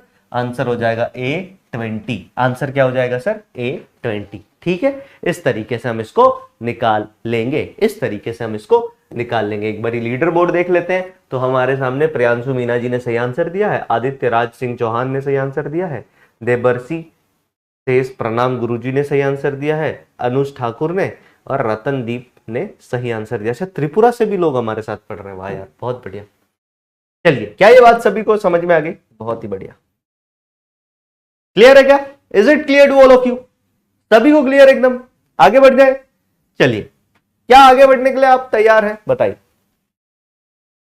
बोलो। इसके बाद कुछ सवाल कभी आएगा, वैसे नीट में नहीं आता है, not so important for NEET. मैं एक बार फिर से रिपीट कर देता हूं, कुछ लोग है ना उनको नहीं समझ में आ रहा होगा, क्योंकि वो बीच में भी अभी अचानक से क्लास देखना स्टार्ट कर देंगे, उनके लिए मैं बता देता हूं। ध्यान से सुनिए, क्या किया सर, आयोनाइजेशन एंथैल्पी की वैल्यू हमें दे दी थी। सवाल क्या है, सवाल पढ़ लेते हैं एक बार। सवाल हमसे पूछा है कि एक तीसरे पीरियड में एलिमेंट आ रहा है, उसकी आयोनाइजेशन एंथैल्पी की वैल्यू हमें दे रखी है। अब तीसरे पीरियड में ग्रुप नंबर 1 से 18 तक कोई भी एलिमेंट हो सकता है। हाँ सर, तो हमें पहले यह पता करना पड़ेगा कि वो तीसरे पीरियड का कौन सा एलिमेंट है। कैसे पता करेंगे? पता करने का तरीका है कि सर हमने आयनाइजेशन एंथैल्पी देखी, आयनाइजेशन एंथैल्पी में सबसे ज्यादा चेंज जहां पे हमें देखने को मिला, वहां से हमने वैलेंस इलेक्ट्रॉन पता कर लिया। जैसे हमें वैलेंस इलेक्ट्रॉन 2 पता लगा, तो हमें पता है सर थर्ड पीरियड में वैलेंस इलेक्ट्रॉन 2, मतलब वैलेंस इलेक्ट्रॉन 2 का मतलब है ग्रुप नंबर 2। ग्रुप नंबर 2 और पीरियड नंबर 3 का मतलब है मैग्नीशियम की बात हो रही है। अब क्योंकि ये बात मैग्नीशियम की हो रही है, तो हमसे पूछा है कि जस्ट बिलो दिस एलिमेंट क्या है। इसके जस्ट नीचे वाले एलिमेंट की बात हमसे करी गई है। इसके जस्ट नीचे, मैग्नीशियम के नीचे कैल्शियम आता है, इसका एटॉमिक नंबर 20 होता है। पकड़ा, आंसर टिक कर दिया। तो ये एक स्टेप और आगे का सवाल था। ये क्या था? एक स्टेप और आगे का सवाल था। इसके बाद अगर मैं बात करूं ना, इसकी एप्लीकेशन पार्ट में सबसे खतरनाक चीज जो पूछी जाती है, उस पर बात करते हैं। ये आपसे पूछा जाएगा, क्या कहते हैं, ऑर्डर ऑफ सेकेंड और थर्ड आयोनाइजेशन एंथैल्पी, है ना। जैसे यहां पे लिख लो सी में, तीसरे में लिख लो कि अगर आपसे कभी पूछे ऑर्डर ऑफ सेकेंड और थर्ड आयोनाइजेशन एंथैल्पी, है ना, मतलब आपसे सेकेंड आयोनाइजेशन एंथैल्पी का ऑर्डर पूछ ले, या फिर आपसे कभी थर्ड आयोनाइजेशन एंथैल्पी का ऑर्डर पूछ ले, ये आपसे पूछा जा सकता है। ये आपसे पूछा जा सकता। मिस्टेक, क्या मिस्टेक कर दी भैया? इसमें मिस्टेक क्या है भाई, बोलो। अच्छा, 61 61 नहीं समझा मैं।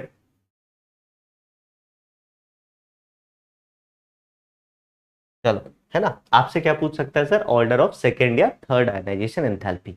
आपसे क्या पूछ सकता है? ऑर्डर ऑफ थर्ड या सेकेंड आयोनाइजेशन एंथैल्पी, ये पूछा जा सकता है इसका ऑर्डर। जैसे मैंने आपसे पूछा कि कंपेयर आईई ऑफ, है ना, सबसे पहला पॉइंट यहां पे लिखना कि अगर हमें कभी भी आईई का मतलब, IE means first ionization enthalpy, first ionization enthalpy, enthalpy अगर कुछ मेंशन नहीं है, तो आप आईई को फर्स्ट आयोनाइजेशन एंथैल्पी बोलेंगे। जैसे मैंने आपसे पूछा कि क्वेश्चन बोला कि कंपेयर, क्वेश्चन मैंने आपको दिया compare IE of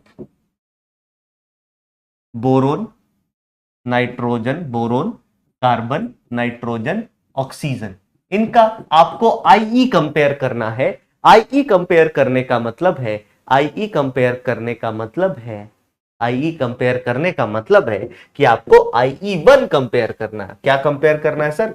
IE1 compare करना है। और IE1 कंपेयर करने का ऑर्डर हमें पता होता है। IE1 कंपेयर करने का ऑर्डर हमें वी ऑलरेडी नो। इसके बारे में क्या है सर? We already know. हम इसको ऑलरेडी जानते हैं सर, ये कोई बहुत तोप चीज नहीं है, हमें पता होता है कि इसमें क्या ऑर्डर है, कैसे। अगर हम इन एलिमेंट्स को देखें तो आप बोलोगे सर बोरोन के बाद आएगा कार्बन, कार्बन के बाद आएगा नाइट्रोजन, नाइट्रोजन के बाद आएगा ऑक्सीजन। इन दोनों में से मैंने आपको फिर बताया कि सर 2 और 13 और 15 16 पे सतर्क रहना। इसमें 2 तो है नहीं, सीधा 13 है ना, 13 14 15 और 16 का ग्रुप है। अब इसमें अगर आप ऑर्डर देखोगे तो आप क्या बोलोगे सर? ऑर्डर क्या हो जाएगा? बोरोन से ज्यादा किसका सर? कार्बन का। नाइट्रोजन ऑक्सीजन में ऑक्सीजन पहले आएगा तो ऑक्सीजन और फिर नाइट्रोजन। ये तो नॉर्मल ऑर्डर है जो हमने सीख रखा है, ये तो नॉर्मल ऑर्डर है जो हमने सीख रखा है। इसमें एक घपला है, उसको हमें पहचानना, मतलब रुक के थोड़ा सा ठंडे दिमाग से बोल बोल के करना पड़ेगा, थोड़ा सा रुक के बोल बोल के करना पड़ेगा कि ठीक है सर बोरोन आएगा, कार्बन आएगा, ऑक्सीजन आएगा, फिर नाइट्रोजन आएगा। लेकिन यही मैं तुम्हें ऐसा दे दूं कि हमें IE1 का ऑर्डर कंपेयर नहीं करना है। अगर मैंने बोला क्वेश्चन दूसरा दिया कि compare order of second IE या IE2 फॉर यही same element for boron, carbon, nitrogen and oxygen. अब बताओ क्या होगा ऑर्डर? चलिए अब बताओ क्या होगा ऑर्डर। ऐसे सवाल भी कई बारी आते हैं, ऐसे सवाल भी कई बारी आते हैं, ऐसे सवाल भी कई बारी आते हैं। एक बच्चा कह रहा सर ये कब बताया? अबे पीरियोडिक टेबल में ट्रेंड पढ़ाया था, पीरियड में नहीं बताया था कि पीरियड में जाते हुए ऐसा चेंज होता है। हाँ देख लो। कुछ लोग कह रहे सर ये समझ नहीं आया, अभी कुछ समझाया ही नहीं, पुरानी बात बता रहा हूं चैटर्जी साहब। दादा पोड़ा सोना करते हो बे। हाँ एम नहीं चोल बे ना कि बीच क्लास में आए रसगुल्ला खाए और चले गए, ऐसे नहीं होने वाला दोस्त। बताओ तो अब कैसे करेंगे सर? अब कैसे करेंगे? अगर कभी भी मेरे को सेकंड का दे दिया, फर्स्ट का तो हमें पता है सर। फर्स्ट का ऑर्डर क्या होता है सर? फर्स्ट के लिए हमने ट्रेंड पढ़ रखा है ना पीटी में, ट्रेंड जो पढ़ रखा है पीरियोडिक टेबल में, उसी से काम हो जाएगा। उसके बाहर जाने की जरूरत नहीं है, उसके बाहर जाने की जरूरत नहीं है ना, उसके बाहर जाने की जरूरत नहीं है। लेकिन अगर सेकेंड आयनाइजेशन एंथैल्पी या थर्ड आयनाइजेशन एंथैल्पी की बात कर ली जाए तो आपको रुकना पड़ेगा, समझना पड़ेगा, सॉल्व करना पड़ेगा। कैसे? देखो अगर बोरोन की सेकेंड आयोनाइजेशन एंथैल्पी की बात कर रहे हैं तो मेरा जो सवाल, मैं तुमसे जो सवाल पूछ रहा हूं उस सवाल का मेरे को जवाब देते जाना। जो सवाल मैं पूछ रहा हूं उसका जवाब मेरे को चाहिए। सर बोरोन की सेकेंड IE का मतलब क्या होगा ये बताना। सेकेंड IE का क्या मतलब है? क्या हम बोरोन से इलेक्ट्रॉन निकाल रहे हैं या हम बोरोन प्लस से इलेक्ट्रॉन निकाल रहे हैं? ये बता दो। बी प्लस से इलेक्ट्रॉन निकालने को सेकेंड आयनाइजेशन एंथैल्पी बोलेंगे या बोरोन से इलेक्ट्रॉन निकालने को सेकेंड आयनाइजेशन एंथैल्पी बोलेंगे? बताओ फटाफट बताओ, बोलो भाई, अरे बोलो, इसका जवाब दो मेरे को। सेकेंड आयनाइजेशन एंथैल्पी निकालने का मतलब क्या होगा बताइए। हाँ कि बोरोन प्लस से हमें इलेक्ट्रॉन निकालना है। सर अबे बोरोन से निकालेंगे तो वो IE1 है, उसका ऑर्डर पीरियोडिक टेबल के ट्रेंड में हमने लास्ट क्लास ऑलरेडी पढ़ रखा है। अभी आज सुबह सुबह रिवाइज भी करवा दिया। अबे आज सुबह सुबह रिवाइज करा दिया, पढ़ के आया कर। मैं ईमानदारी से बताता हूं इनऑर्गेनिक की क्लास मुश्किल से आज से लेकर के मान के चल कितने दिन, 4 हफ्ते और चलेगी, बस 4 हफ्ते क्लास चलेगी, बस 4 हफ्ते। अगर इन 4 हफ्तों में 4 हफ्ते चलेगी क्या, कितने 5 दिन होते हैं ना, हाँ मान के चल 4 हफ्ते थोड़ा सा आगे पीछे। अगर इन 4 हफ्तों में ईमानदारी से पढ़ाई कर ली ना भाई, इनऑर्गेनिक में कभी नंबर नहीं लूज करोगे, इन 2 चैप्टरों में कभी लूज नहीं करोगे। लेकिन नहीं पढ़ाई की, लिख लिख के नहीं पढ़ा, बाद में रिवाइज नहीं किया तो भाई मामला गड़बड़ है। तो मैंने बोला अगर इससे इलेक्ट्रॉन निकालेंगे तो इसको हम IE1 बोलेंगे, अगर हम बोरोन प्लस से इलेक्ट्रॉन निकालेंगे तो इसको हम बोलेंगे IE2। मतलब सेकेंड आयनाइजेशन एंथैल्पी का मतलब है हमें कंपेयर करना है किसका किसके बारे में। देख ध्यान से सुन, हमें कंपेयर करना है सर बोरोन नहीं बोरोन प्लस, हमें कंपेयर करना है कार्बन नहीं कार्बन प्लस, हमें कंपेयर करना है नाइट्रोजन नहीं नाइट्रोजन प्लस, हमें कंपेयर करना है ऑक्सीजन नहीं ऑक्सीजन प्लस। इनकी आयनाइजेशन एंथैल्पी को कंपेयर करना। अच्छा सर, बोरोन की इलेक्ट्रॉनिक कॉन्फ़िगरेशन तो हमें पता था, बोरोन का तो हमें पता था। अब बोरोन के बाद कौन आया? बोरोन के बाद आया, है ना, बोरोन से एक इलेक्ट्रॉन निकालने के बाद इलेक्ट्रॉनिक कॉन्फ़िगरेशन क्या होगा? तो आप बोलोगे सर इसका इलेक्ट्रॉनिक कॉन्फ़िगरेशन हो जाएगा 1s2 2s2। सर इसका कॉन्फ़िगरेशन हो जाएगा 1s2 2s2 2p1। सर इसका हो जाएगा 1s2 2s2 2p2। और सर इसका कॉन्फ़िगरेशन हो जाएगा 1s2 2s2 2p3। क्या मेरी बात आपको चमक रही है? बताइए हाँ या ना। क्या मेरी बात आपको समझ चमक रही है? बताइए हाँ या ना। बताइए, बोलो बोलो बोलो, बताइए। क्या मेरी बात आपको मतलब, जैसे ऐसा है कि अभी इनऑर्गेनिक केमिकल बॉन्डिंग के बाद ब्रेक होगा, ऑर्गेनिक चलेगा, फिर इनऑर्गेनिक लास्ट में आएगा। तो आप बोलोगे हाँ सर बात तो सही है। अब मैं तुम्हें एक ऐसा आरबीआई दे रहा हूं भाई जो अपनी क्लास के बाहर मत जाने देना। ऐसे सवालों को करने के लिए बहुत सारे तरीके बताए जाते हैं, बहुत सारी चीजें बताई जाती है। एक ऐसा आरबीआई दे रहा हूं ना जिसको अगर तुमने संभाल के रख लिया तो भाई साहब ऐसे सवालों पे ना तुम टूट के पढ़ोगे। कैसे पढ़ोगे? टूट के पढ़ोगे सर। कैसे पढ़ोगे? टूट के पढ़ोगे। ध्यान से सुनना, कैसे पढ़ोगे भैया?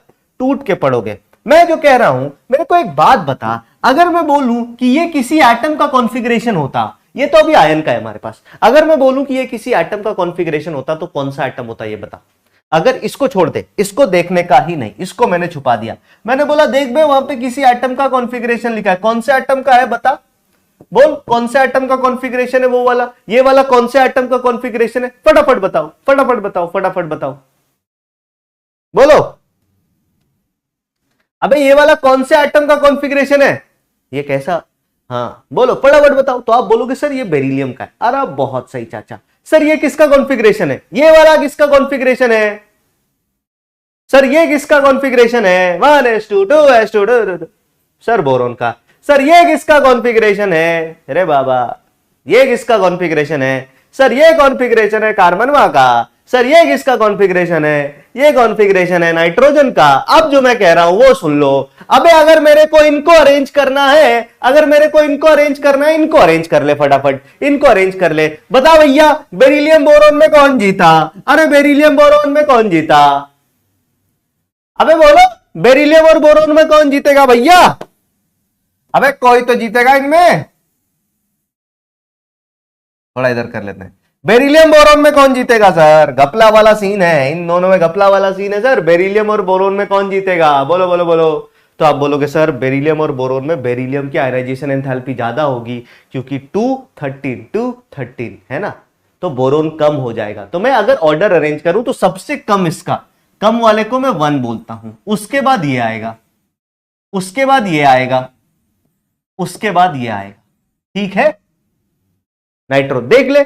अभी अगर अगर मैं तेरे को ऐसा सवाल देता कि कंपेयर IE1, अगर मैं तेरे को सवाल देता compare IE1 of beryllium boron carbon and nitrogen, तो तू बोलता सर देख यहां, सर देखो यहां पे घपला होगा, यहां पे बचा लेना, उसके बाद तो अपन संभाल ही लेंगे, उसके बाद तो अपन संभाल ही लेंगे। तो वही मैंने किया ना, सबसे कम बोरोन, फिर बेरिलियम, फिर कार्बन, फिर नाइट्रोजन। यस और नो बताइए, यस और नो बताइए, बोलो। क्लियर है? सही कह रहा हूं, सही कह रहा हूं? हाँ सर। अब अगर मैं कहूं, अब अगर मैं कहूं कि सर देखो ध्यान से कि सर इसका नंबर 2 है, इसका नंबर 2 है, मतलब यहां पे एलिमेंट कौन था? बोरोन। यहां पे एलिमेंट कौन था? कार्बन। यहां पे एलिमेंट कौन था? नाइट्रोजन। यहां पे एलिमेंट कौन था? ऑक्सीजन। तो आप बोलोगे अब ऑर्डर अरेंज कर दो वहां देख देख के। ये वाला एलिमेंट 2 नंबर पे आया तो कार्बन आएगा 1 नंबर, सबसे कम आएगा कार्बन। कार्बन के बाद कौन आएगा सर? कार्बन के बाद आएगा बोरॉन। बोरॉन के बाद कौन आएगा सर? बोरॉन के बाद आएगा नाइट्रोजन, और सबसे लास्ट में कौन आएगा सर? ऑक्सीजन आ जाएगा। इस तरीके से इनका ऑर्डर अरेंज हो गया। टेंशन नहीं लेना है, अभी और एग्जाम्पल कराऊंगा। टेंशन नहीं लेना है, बिल्कुल घबराना मत। मैं ये मानता हूं कि तुम अभी कहोगे सर नहीं समझ में आया, दिक्कत हुई सर, परेशानी हुई, ये आखिरी में क्या कर दिया, बहुत जल्दी कर दिया। कुछ नहीं करना है, तुम एक बार इसको लिखो, पेज में जगह कम है, अगले पेज पे यही डिस्कशन आगे कंटिन्यू रखेंगे, अगले पेज पे यही डिस्कशन आगे कंटिन्यू रखेंगे, और जब तक सिखा नहीं दूंगा तब तक आगे नहीं बढ़ेंगे। जब तक अपन सीखेंगे नहीं तब तक आगे नहीं बढ़ेंगे। ठीक है? हाँ।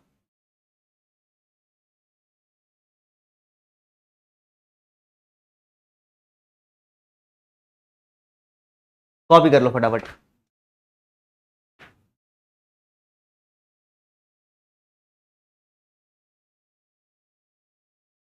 मिस्टेक क्या कर दिया मैंने, देखो 2 नंबर पे कौन आया, ये बोरोन, तो 2 नंबर पे बोरोन, 1 नंबर पे कार्बन, 3 नंबर, अबे इसको, इस एलिमेंट को नहीं लिखेंगे, हमारे पास ये एलिमेंट नहीं था सर, हमारे पास एक्चुअली में ये एलिमेंट था। अबे ये तो चीटिंग करी है, ये तो हमने चीटिंग करी है सर, ये लिख के, ये लिखना क्या है, ये लिखना चीटिंग है बे। तो चीटिंग का हम थोड़ी आंसर देते हैं, हम तो एक्चुअल आंसर देंगे। हमारे पास तो बेरिलियम था ही नहीं सवाल में, तो तू बेरिलियम को कैसे आंसर कर सकता है, ये तो सोच। हमारे पास तो बेरिलियम था ही नहीं सवाल में, सवाल में तो क्या था, बोरोन, कार्बन, नाइट्रोजन और ऑक्सीजन, बेरिलियम तो था ही नहीं, तो हम बेरिलियम का आंसर नहीं करेंगे, हम आंसर करेंगे किसका, हम आंसर करेंगे इन एलिमेंट को। तो हमने ये पता कर लिया, ऑर्डर लिख लिया। अब ये कॉन्फ़िगरेशन किसके लिए आया था, जिस एलिमेंट के लिए आया था वो नाम लिख करके आंसर कर देंगे। इसका क्या मतलब है, सुनिए ध्यान से, अभी आगे बताता हूं, आराम से सुनना, आराम से समझना। ऐसे केसेस में ना हम पहले एलिमेंट को मार मार के, ठोक ठोक के, बजा बजा के पीछे लेके जाएंगे। पीछे मतलब जितनी आयनाइजेशन एंथैल्पी है, मान लो सेकंड है तो 1 प्लेस पीछे लेके जाएंगे, थर्ड है तो 2 प्लेस पीछे लेके जाएंगे, है ना। क्या कह रहा हूं, फिर से सुनिए, अगर सेकंड है तो 1 प्लेस पीछे लेके जाएंगे, है ना। सेकंड आयनाइजेशन एंथैल्पी निकालनी है तो एलिमेंट को 1 प्लेस पीछे लेके चले जाओ, थर्ड आयनाइजेशन एंथैल्पी निकालनी है तो 2 प्लेस पीछे लेके चले जाओ। 2 प्लेस का मतलब यह है कि अगर मैंने बोला बोरोन, तो बोरोन का 1 प्लेस पीछे कौन आता है, बेरिलियम, बेरिलियम का 1 प्लेस पीछे कौन आता है, लिथियम। और फिर इनको कंपेयर करो, इनको कंपेयर करो, इसको आप कह दो डॉटर एटम, आप चाहे तो कह दो डॉटर एटम को कंपेयर कर रहे हैं, लेकिन आंसर पेरेंट का नाम देना है। अभी आप समझना, सुनना कैसे, फिर से बताता हूं, ध्यान से सुन। अगर मान ले मेरे को वही सवाल, सेम सवाल है, मेरे को कंपेयर करना, कंपेयर IE3 ऑफ, क्या कंपेयर करना sir, ionisation enthalpy 3 of same boron, carbon, nitrogen and oxygen. Boron, carbon, nitrogen, oxygen का थर्ड आयोनाइजेशन एंथैल्पी मेरे को क्या करना है, कंपेयर करना है। कौन सा, थर्ड आयोनाइजेशन एंथैल्पी मेरे को कंपेयर करना है। अब सुनते जाइए, मैं आपको फिर बताता हूं। अगर ये कॉन्सेप्ट आपको समझ में नहीं आ रहा, थोड़ी दिक्कत हो रही है, कोई बात नहीं, डरना नहीं है। ये कॉन्सेप्ट के सवाल rare of the rare case में आपको देखने को मिलेंगे, वरना नहीं ही मिलेंगे। अब सुनिए, अगर मैं यहां पे चर्चा करूं तो आप क्या बोलोगे सर, बोरोन, कार्बन, नाइट्रोजन और ऑक्सीजन है, हमें निकालना है third ionisation enthalpy. Third ionisation enthalpy का मतलब है बोरोन पे +2 से +3 ले जाने में लगी एनर्जी IE3 कहलाएगी। तो इसका मतलब हमें बोरोन +2 के कॉन्फ़िगरेशन से मतलब है, क्योंकि इलेक्ट्रॉन किससे निकल रहा है, बोरोन +2 से इलेक्ट्रॉन निकल रहा है, और बोरोन +2 का कॉन्फ़िगरेशन क्या होगा, तो आप बोलेंगे सर बोरोन +2 का कॉन्फ़िगरेशन होगा 1s2 2s1। अगर आपसे मैं पूछूं 1s2 2s1 कहां पे आएगा, तो आप बोलोगे सर ये लिथियम एटम का कॉन्फ़िगरेशन जैसा लग रहा है। सिमिलरली अब अगर तुम थोड़ा सा एनालॉजी, अगर तेरा दिमाग चलता है ना भाई, अगर तेरे को लॉजिक चमकता है ना, तो ये बात अब तेरे को चमकने लगेगी कि सर अगर थर्ड आयनाइजेशन एंथैल्पी है तो 2 प्लेस पीछे एलिमेंट को कहां खिसकाएंगे, 2 प्लेस पीछे खिसका लेंगे सर। 2 प्लेस पीछे कैसे, तो देख लेते हैं। एक तो जैसे बोरोन की जगह, बोरोन है हमारे पास, कार्बन है हमारे पास, नाइट्रोजन है हमारे पास, ऑक्सीजन है। सर बोरोन को 2 प्लेस पीछे खिसका है तो हम बोलेंगे boron is not lithium. Boron का कॉन्फ़िगरेशन जब हम थर्ड आयोनाइजेशन एंथैल्पी निकाल रहे होंगे तब लिथियम के जैसा होगा। फिर सर कार्बन हमारा किसके जैसा दिखने लगेगा, 2 प्लेस पीछे किसका, आप बोलोगे सर बेरिलियम के जैसा। सर नाइट्रोजन हमारा किसके जैसा दिखने लगेगा, इलेक्ट्रॉनिक कॉन्फ़िगरेशन, तो आप बोलोगे सर 2 इलेक्ट्रॉन निकालने के बाद नाइट्रोजन होगा N+2, N+2 का मतलब है 1s2 2s2 2p1, ये बोरोन की तरह दिखेगा। अबे 2 प्लेस पीछे किसका, नाइट्रोजन को, बोरोन ही तो दिख रहा है सर। उसके बाद अगर हम बात करें ऑक्सीजन किसके जैसा दिखने लगेगा, तो आप बोलेंगे सर ऑक्सीजन कार्बन के जैसा दिखने लगेगा। सर क्या हमें इसका ऑर्डर कंपेयर करके आंसर लिखना है, नहीं नहीं नहीं नहीं, हमें ऑर्डर इसका कंपेयर करना है और इसको मैप कर देना है पीछे जाके, इसको मैप कर देना है पीछे जाके। मैं फिर बोल रहा हूं, अब अगर इनका ऑर्डर कंपेयर करना है तो आप क्या बोलोगे सर, सर सबसे कम तो लिथियम का हो जाएगा, अरे हाँ ना, यस सर। सर फिर बेरिलियम बोरोन में घपला तो बोरोन आ जाएगा 2 नंबर पे, बेरिलियम आ जाएगा 3 नंबर पे, और कार्बन आ जाएगा 4 नंबर पे, मतलब सबसे ज्यादा। यही ऑर्डर पकड़ो, ऊपर लिख दो, सर इसको 1 नंबर चिपकाओ, सर इसको 3 नंबर पे चिपकाओ, सर इसको 2 नंबर पे चिपकाओ, सर इसको 4 नंबर पे चिपकाओ, तो आंसर क्या हो गया, सबसे कम बोरोन, उसके बाद नाइट्रोजन, उसके बाद कार्बन, उसके बाद ऑक्सीजन, आंसर। क्या मेरी बात समझ में आई, बताइए, क्या मेरी बात समझ में आई, मैंने क्या किया, ये आपको चमका।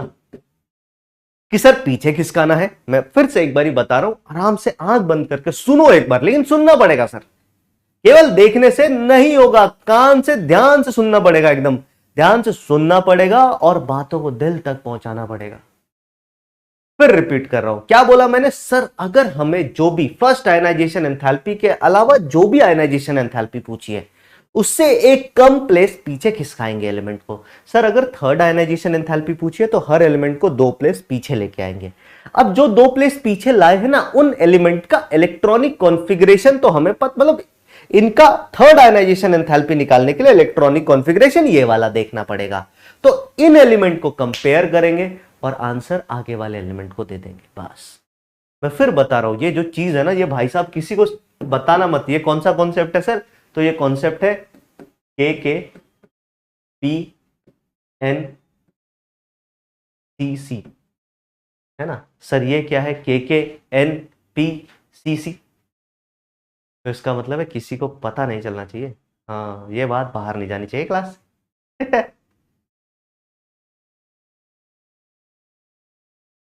ठीक है, समझ गए मेरी बात? क्या मेरी बात आपको समझ में आई? क्या मेरी बात आपको समझ में आई? और मैं फिर रिपीट कर रहा हूं, ध्यान से सुनना। मैं फिर रिपीट कर रहा हूं, जो बातें उसको ध्यान से सुनना। सर ऐसा हम क्यों कर सकते हैं? ऐसा हम क्यों कर सकते हैं सर? ऐसा हम इसलिए कर सकते हैं कि जब इसका थर्ड आयोनाइजेशन एंथैल्पी देखना पड़ेगा तो हमें बोरोन +2 से बोरोन +3 पे जाना पड़ेगा। ये हो जाएगा IE3 कहलाएगा। ये क्या कहलाएगा सर? Ionisation enthalpy third. और ये आयोनाइजेशन एंथैल्पी थर्ड जो है, ये आयोनाइजेशन एंथैल्पी थर्ड जो है, इसका इलेक्ट्रॉनिक कॉन्फ़िगरेशन है 1s2 2s2 2p1 होता है। अब 2 इलेक्ट्रॉन निकाल दिया तो एक इलेक्ट्रॉन यहां से, एक इलेक्ट्रॉन यहां से, तो ये आ जाएगा 1s2 2s1। 1s2 2s1 actually में लिथियम एटम का कॉन्फ़िगरेशन होता है, तो इसको हम लिथियम एटम के जैसा ट्रीट कर सकते हैं सर। इसको हम लिथियम एटम के जैसा ट्रीट कर सकते हैं। ये सबसे आसान तरीका है इसको करने का। एक और ट्राई करते हैं फिर आगे बढ़ते हैं, एक और ट्राई करते हैं फिर आगे बढ़ते हैं ना। चलो क्वेश्चन करते हैं। क्वेश्चन है compare IE2 and IE3 for. IE2 भी कंपेयर करना है और IE3 भी कंपेयर करना है। आपके पास एलिमेंट्स है मैग्नीशियम, है ना? आपके पास एलिमेंट्स है मैग्नीशियम, या ऐसा ले लेते हैं,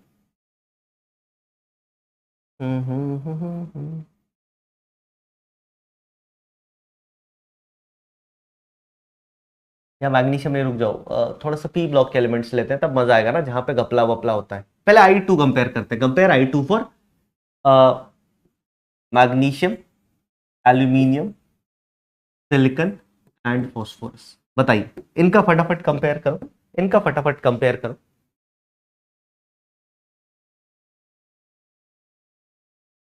इनका फटाफट कंपेयर करो। तो आप क्या बोलोगे सर, इसमें कौन सा IE निकालना है? इसमें IE हमें निकालना है 1। इसमें हमें IE कौन सा निकालना है सर? IE निकालना है 1, मतलब IE निकालना है 2।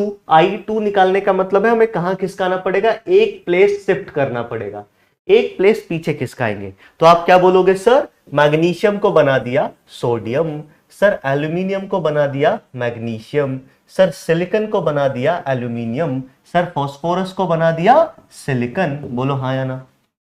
तो इनका कंपेयर करेंगे और आंसर में ये डाल देंगे। तो अब आप बताओ, इनका कंपेयर करेंगे और आंसर में ये डाल देंगे। तो आप बोलोगे सर इसमें अगर मैं कंपेयर करूं तो देखो, सोडियम का सबसे कम आयोनाइजेशन एंथैल्पी होगा।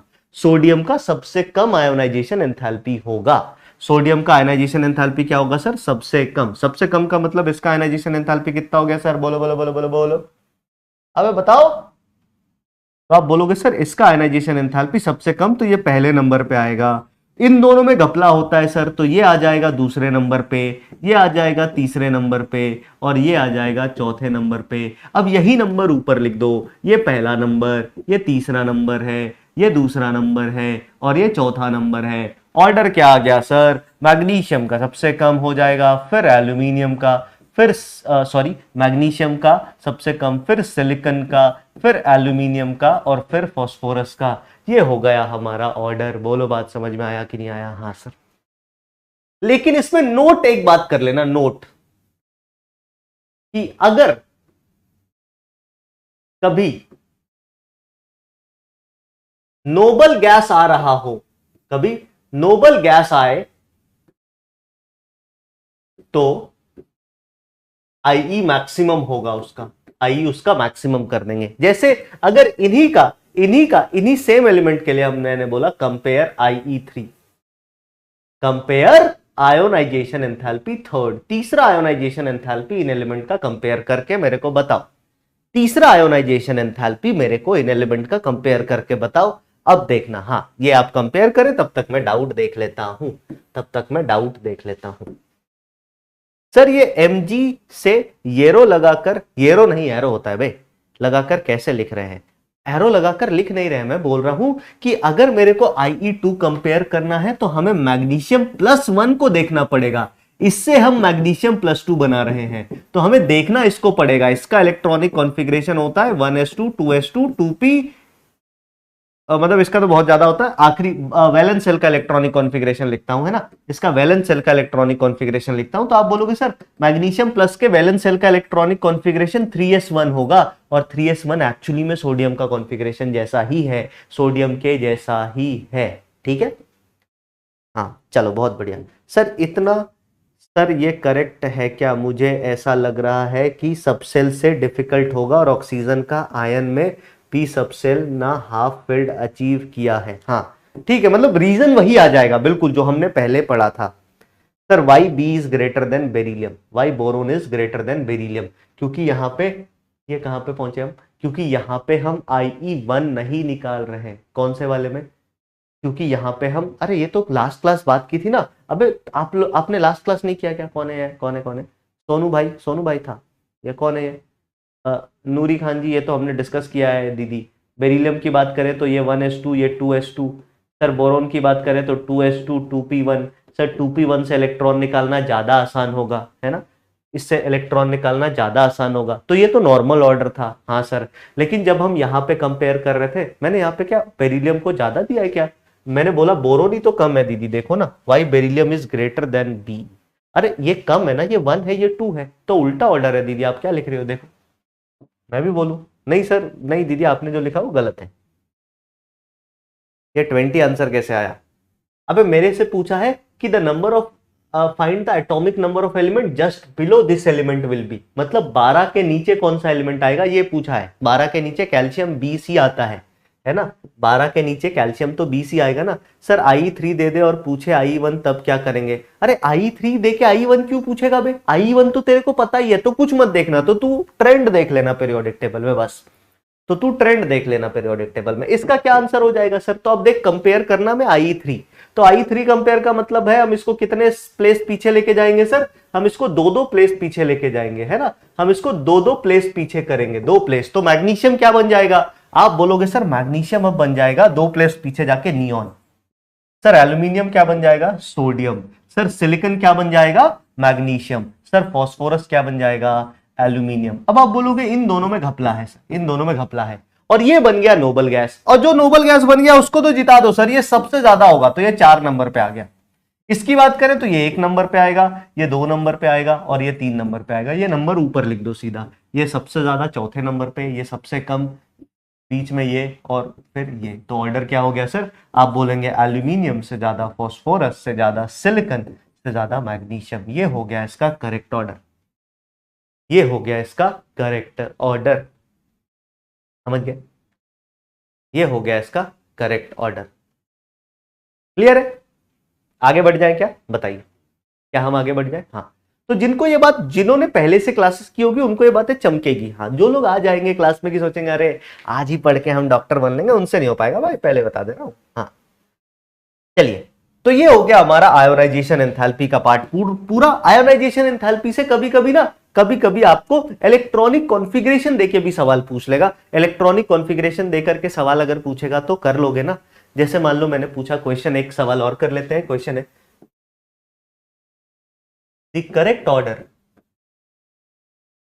Of IE for following element will be, following elements will be.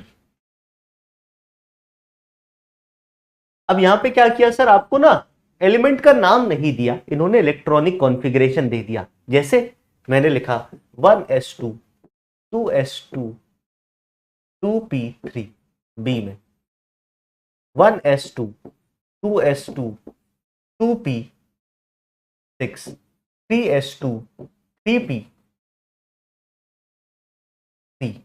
फिर सी में 1s2 2s2 2p6।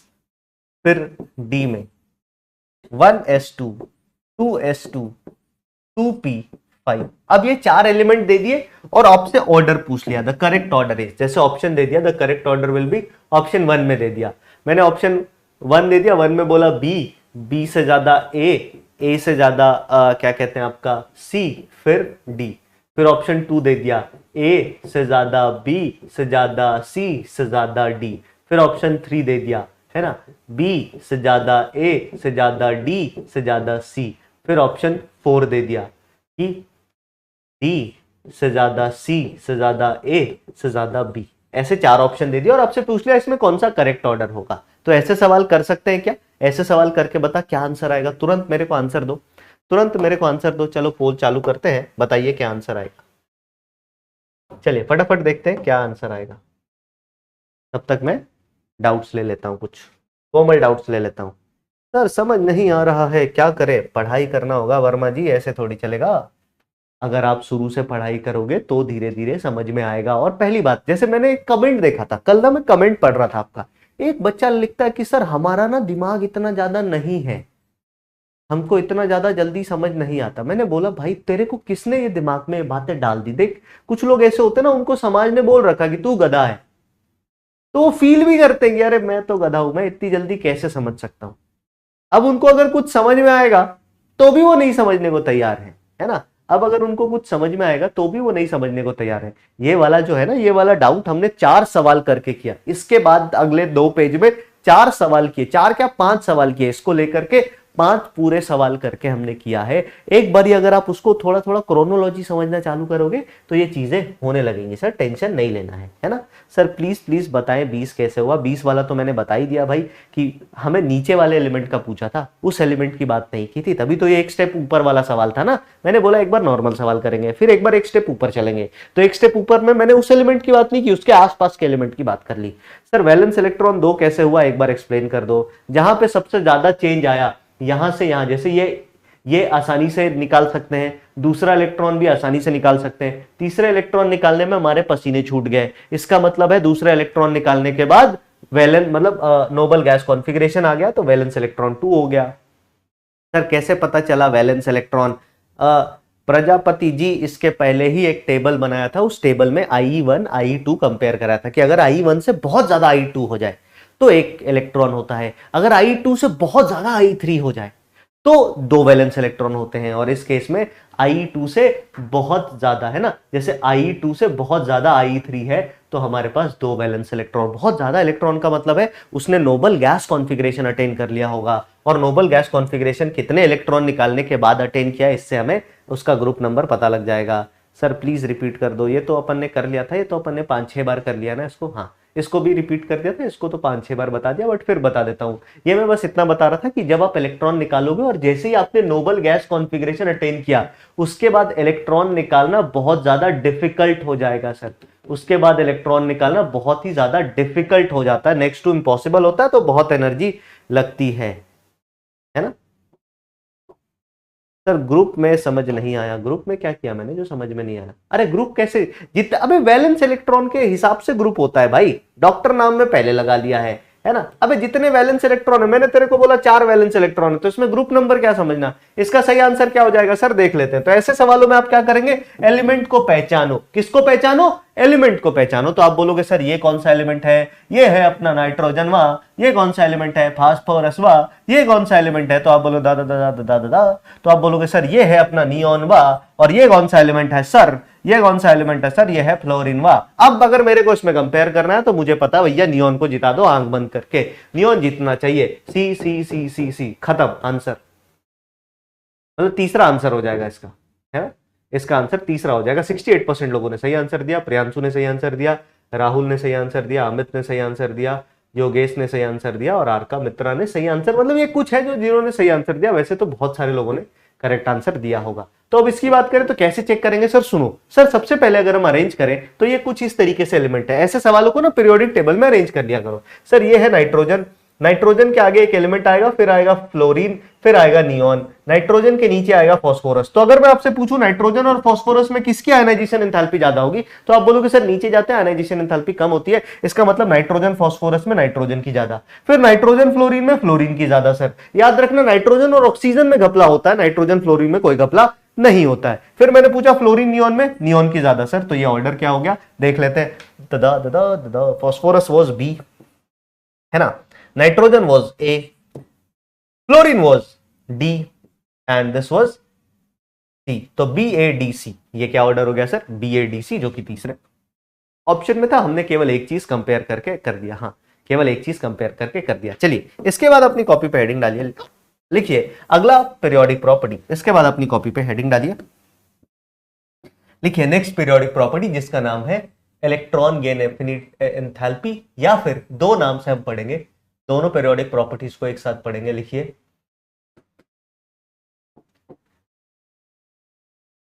Electron gain enthalpy,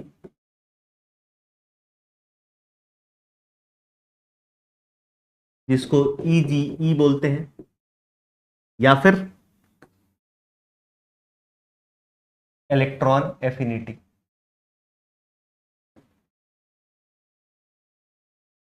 electron affinity,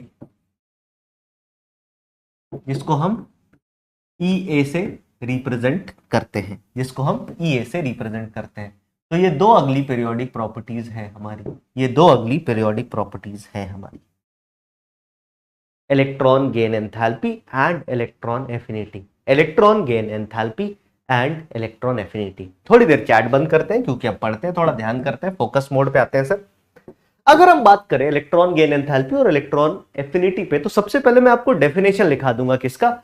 सबसे पहले मैं आपको डेफिनेशन लिखा दूंगा किसका सर? इलेक्ट्रॉन गेन एंथैल्पी का। सबसे पहले आप डेफिनेशन लिखिए EGE का, है ना, इलेक्ट्रॉन गेन एंथैल्पी का। सबसे पहले डेफिनेशन लिखिए इलेक्ट्रॉन गेन एंथैल्पी का। अगर हम डेफिनेशन की बात करें तो क्या होता है डेफिनेशन? बिल्कुल वैसा ही जैसा हमने आयोनाइजेशन एंथैल्पी का डेफिनेशन पढ़ा था। क्या है सर? देखिए, दी enthalpy change, the enthalpy change when the enthalpy change when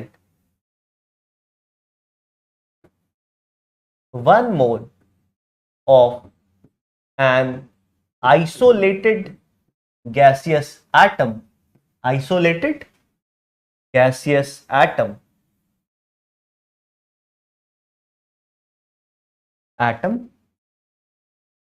gains 1 electron, gains 1 mole electron. एक मोल एटम जब एक मोल इलेक्ट्रॉन गेन करता है तो उसमें जो भी एंथैल्पी चेंज हुई उसको हम बोलेंगे इलेक्ट्रॉन गेन एंथैल्पी। उसको हम क्या कहते हैं? Electron gain enthalpy. यहां पे ध्यान रखने वाली बात यह है कि it is only for an isolated gaseous atom. फिर से एटम आइसोलेटेड होना चाहिए, गैसियस होना चाहिए। जैसे एग्जाम्पल देके दिखाता हूं, ध्यान से देखना। अगर हम एग्जाम्पल की बात करें तो सबसे पहला एग्जाम्पल ले लेते हैं।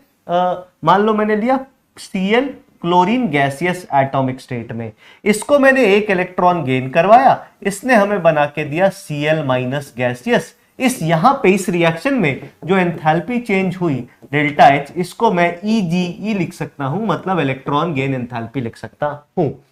इसी तरीके से अगर मैं बात करूं कि मान लो Br माइनस या Br था गैसियस स्टेट में, इस पे भी हमने एक इलेक्ट्रॉन ऐड किया, इसने बनाया Br माइनस गैसियस। यहां पे भी जो एंथैल्पी चेंज हुई इसको भी हम कह सकते हैं इलेक्ट्रॉन गेन एंथैल्पी। उसी तरीके से अगर मान लो H2 गैसियस स्टेट में है, इसको हमने एक इलेक्ट्रॉन दिया, यहां पे आधा ले लेते हैं, इसने हमें बना के दिया H माइनस गैसियस। क्या बना के दिया? H minus gaseous. तो क्या यहां पे डेल्टा H को, एंथैल्पी चेंज को हम इलेक्ट्रॉन गेन एंथैल्पी बोलेंगे? बताइए यस और नो, बताइए फटाफट। क्या इसको हम इलेक्ट्रॉन गेन एंथैल्पी बोलेंगे? बताइए, बोलिए, क्या इसको हम इलेक्ट्रॉन गेन एंथैल्पी का नाम देंगे या नहीं देंगे? बस मेरे को यह बता दो, क्या हम इसको इलेक्ट्रॉन गेन एंथैल्पी का नाम देंगे? बताइए। तो आप बोलोगे नहीं सर, रीजन क्या है इसको नहीं देंगे? रीजन क्या है सर? रीजन है कि यहां पे हमारे पास ये क्या है sir? This is not an atom, this is a molecule. और क्योंकि ये मॉलिक्यूल है तो हम इसका नाम नहीं दे सकते हैं। दो तीन चीजें हो सकती है। अच्छा एक चीज और बताओ, अगर मान लो मैंने ऐसा लिखा कि मेरे पास है सोडियम, किस स्टेट में? गैसियस स्टेट में। इसको भी पकड़ के एक इलेक्ट्रॉन इसमें भर दिया, इसने बना दिया Na माइनस गैसियस। क्या इसके लिए डेल्टा H जो एंथैल्पी चेंज ऑफ रिएक्शन होगा उसको इलेक्ट्रॉन गेन एंथैल्पी बोलेंगे? बोलो हाँ या ना। क्या इसको इलेक्ट्रॉन गेन एंथैल्पी बोलेंगे? बोलो हाँ या ना, हाँ या ना, हाँ या ना। क्या ये इलेक्ट्रॉन गेन एंथैल्पी है? YN। बोलिए। बहुत बढ़िया। No sir, it is a molecule. बहुत बढ़िया, लगभग सभी लोग सही आंसर दे रहे हैं, लगभग सभी लोग सही आंसर दे रहे हैं। इसकी बात करें तो इसमें इसको बोलेंगे क्या? तो आप बोलोगे यस सर, ये सभी कायदे कानूनों पे खड़ा उतरता है। यहां पे सोडियम गैसियस स्टेट में है और सोडियम ये भी गैसियस स्टेट में है, एक इलेक्ट्रॉन दिया है, आंसर होगा ये भी इलेक्ट्रॉन गेन एंथैल्पी कहलाएगा। कॉपी कर लीजिए एग्जांपल्स, फिर अगले पेज पे चलते हैं, इसकी यूनिट की बात करते हैं, फिर अंतर समझेंगे कि हमने दो अलग अलग नाम क्यों रखा, इलेक्ट्रॉन गेन एंथैल्पी और इलेक्ट्रॉन एफिनिटी, दो अलग अलग नाम क्यों रखा। ये भी चीज अपन बहुत प्यारे एग्जांपल से समझेंगे, मजा आ जाएगा आपको, इसकी गारंटी मैं देता हूं। You will feel the concept कि क्यों इलेक्ट्रॉन एफिनिटी क्या होता है और इलेक्ट्रॉन गेन एंथैल्पी क्या होता है। ये कॉन्सेप्ट मैं फील कराऊंगा, इसकी चिंता बिल्कुल मत करना। जैसे बहुत सारे बच्चों को ना डाउट रहता है कि सर ये इलेक्ट्रॉन एफिनिटी क्या है, सर ये अलग नाम इसको क्यों दिया और इलेक्ट्रॉन गेन एंथैल्पी को अलग नाम क्यों दिया? ठीक है ना, इनको अलग अलग नाम ही क्यों दिया? सर एक ही नाम में काम कर लेते हम, अलग अलग नाम ही क्यों दे रहे हैं? Clear high clear. चलिए अब हम देखते हैं आगे का कॉन्सेप्ट, सुनते जाओ और समझते जाओ, सुनो और समझो।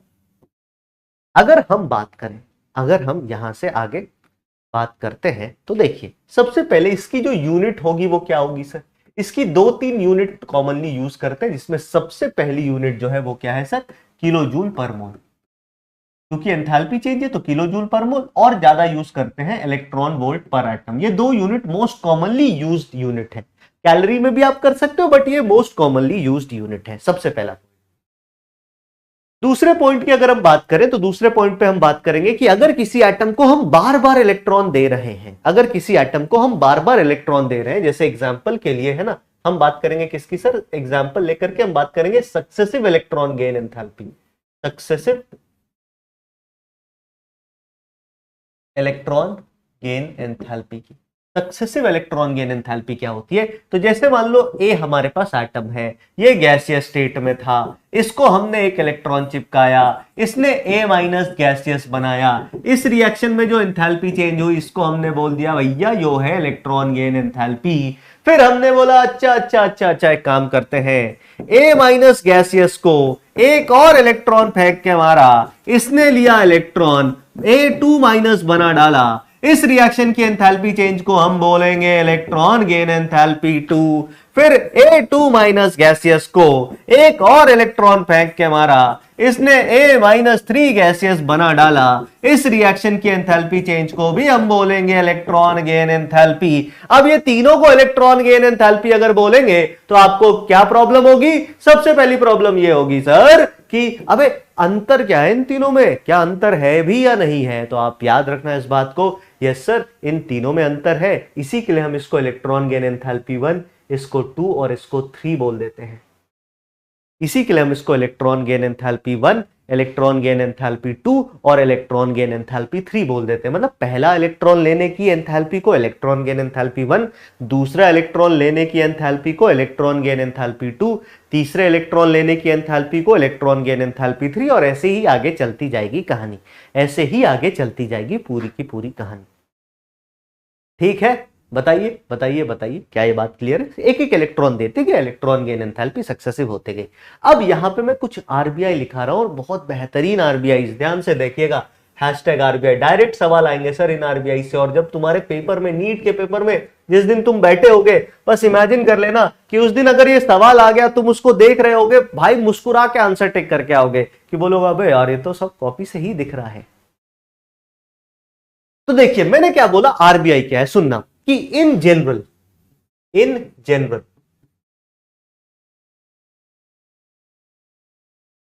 Electron gain enthalpy for almost all the elements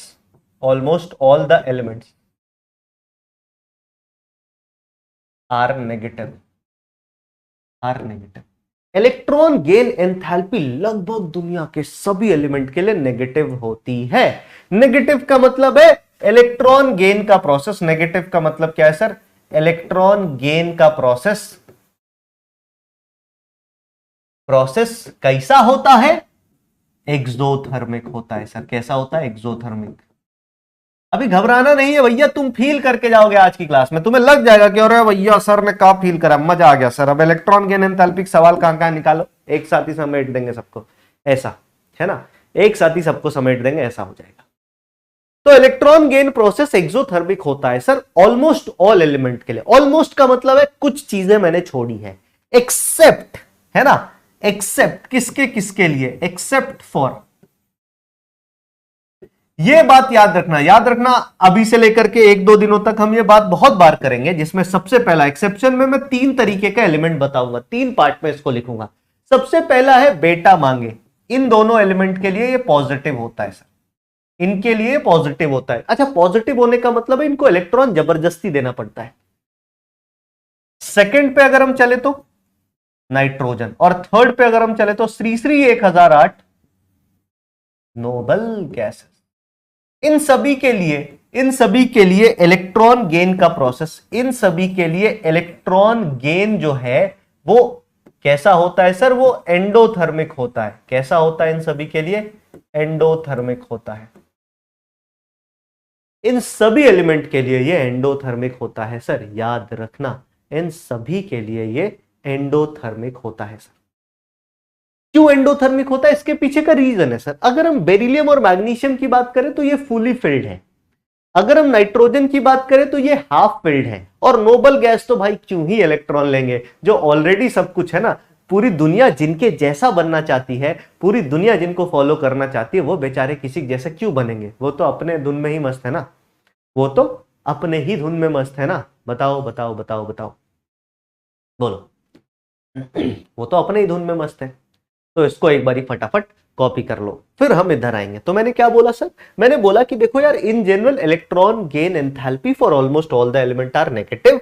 electron gain process generally exothermic होता है, एक्सेप्ट फॉर इन एलिमेंट के लिए, इनके लिए ये पॉजिटिव होता है। अब सक्सेसिव इलेक्ट्रॉन गेन एंथैल्पीज पे आते हैं, ध्यान से सुनना।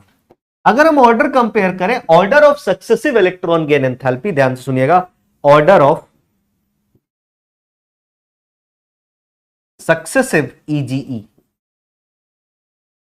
Successive EGE। तो आप सक्सेसिव इलेक्ट्रॉन गेन एंथैल्पी का ऑर्डर फिर से आयोनाइजेशन एंथैल्पी के ही जैसा होगा। क्या सर?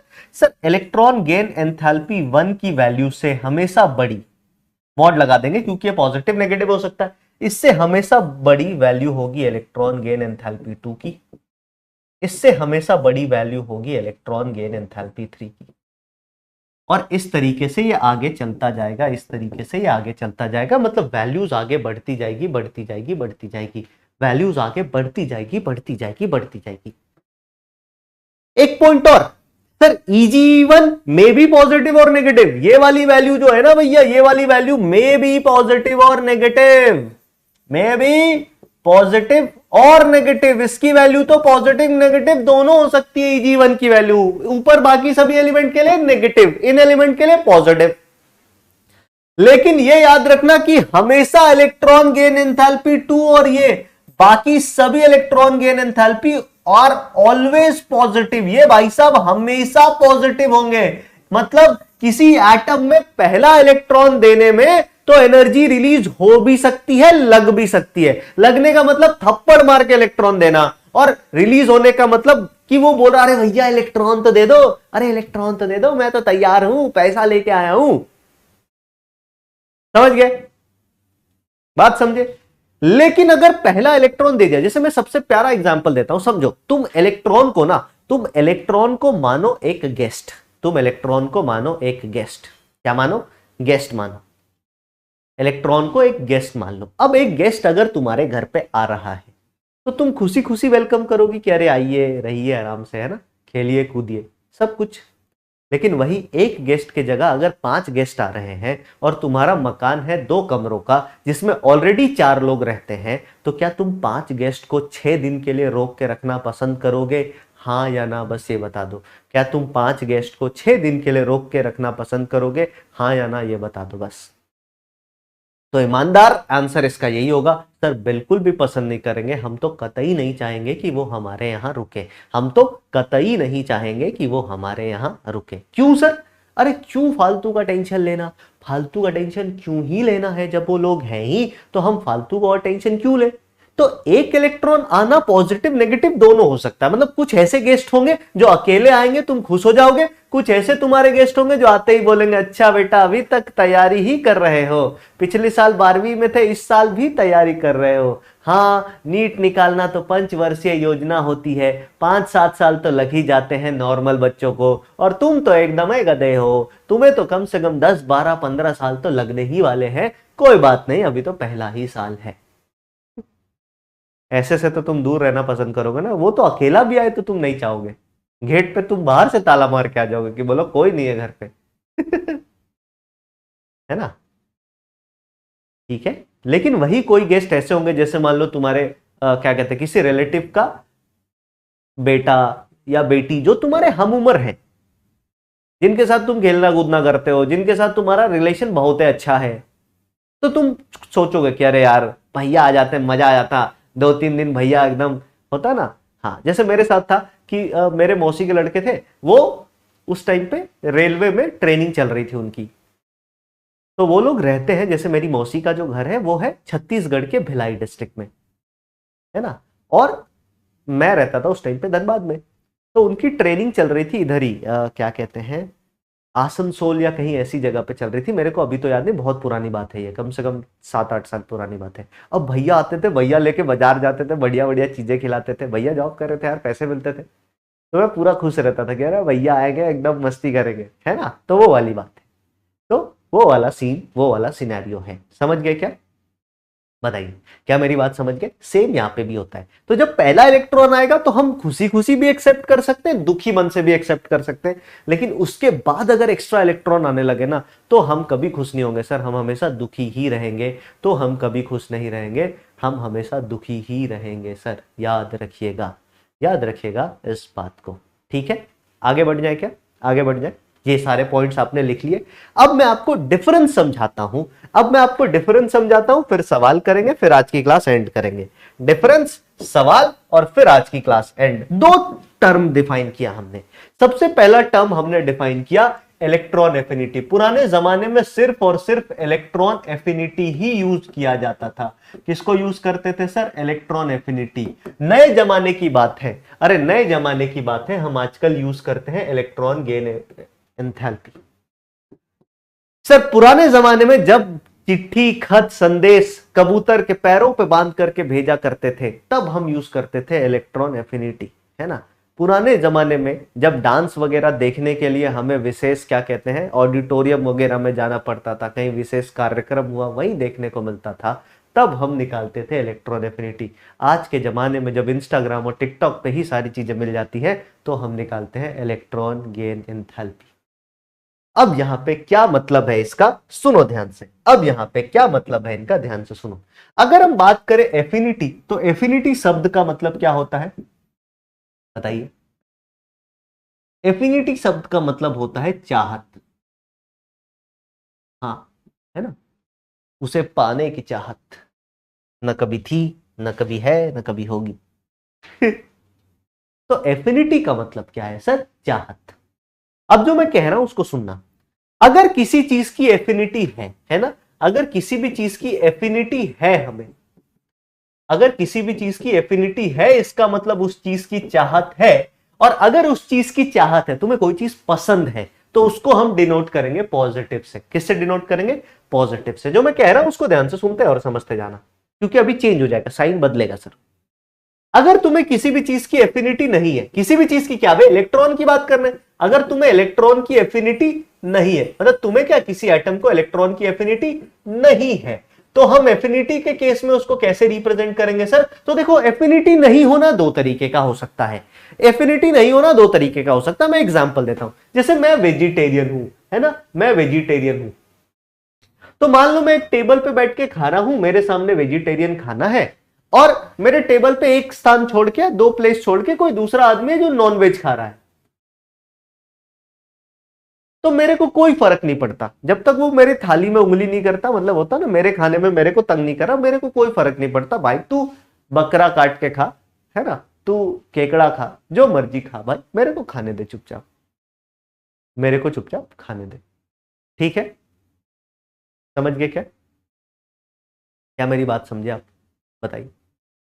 तो मैंने क्या बोला सर, ध्यान से सुनिएगा, मैंने क्या बोला सर कि अगर मैं वेजिटेरियन हूं, अगर मैं वेजिटेरियन हूं, मैं वेजिटेरियन खाना खा रहा हूं, सामने कोई नॉनवेज खा रहा है, मेरे को कोई फर्क नहीं पड़ता, मतलब मेरे को नॉनवेज से एफिनिटी नहीं है और कोई फर्क नहीं पड़ता, तब तो मैं कह दूंगा एफिनिटी नहीं है के केस में 0 लिख दो भैया, कि कोई फर्क ही नहीं पड़ रहा, मैं जाने दे वो है। जैसे मेरे सामने किसी ने बोला, अरे वो भैया नॉनवेज खा रहा है, मैंने बोला तेरे को खाना है? नहीं, तो बैठ खा तू भी अपना खाना, मेरे को भी खाने दे।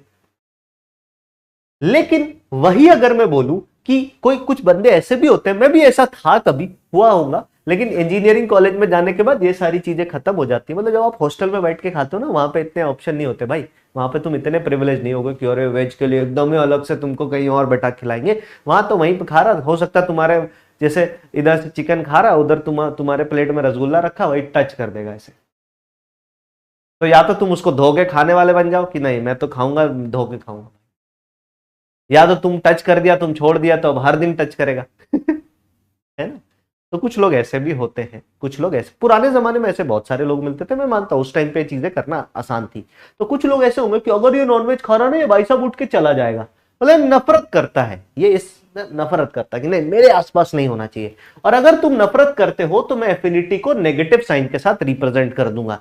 क्या आपको जीरो और नेगेटिव में समझ में आई बात? अगर आपको किसी चीज की एफिनिटी नहीं है तो आपको जीरो और नेगेटिव का फर्क समझ में आया, कि जीरो भी हो सकता है और नेगेटिव भी हो सकता है। बोलो हाँ या ना, बोलो हाँ या ना, बताइए क्या ये मतलब आपको समझ में आया? बोलो। जैसे एग्जांपल के लिए अगर मैं बात करूं फ्लोरीन, तो आप बोलोगे सर फ्लोरीन जो है ना इलेक्ट्रॉन लेकर के F- बनाना चाहता है, तो इसका मतलब फ्लोरीन एटम की इलेक्ट्रॉन एफिनिटी ऑफ फ्लोरीन को हम क्या लिखेंगे? तो आप बोलोगे सर ये क्योंकि इलेक्ट्रॉन लेकर के इसको बनाना चाहता है, इसकी एफिनिटी है इलेक्ट्रॉन की, तो ये पॉजिटिव साइन के साथ आएगा, ये कुछ ना कुछ पॉजिटिव साइन के साथ कोई वैल्यू आ जाएगी।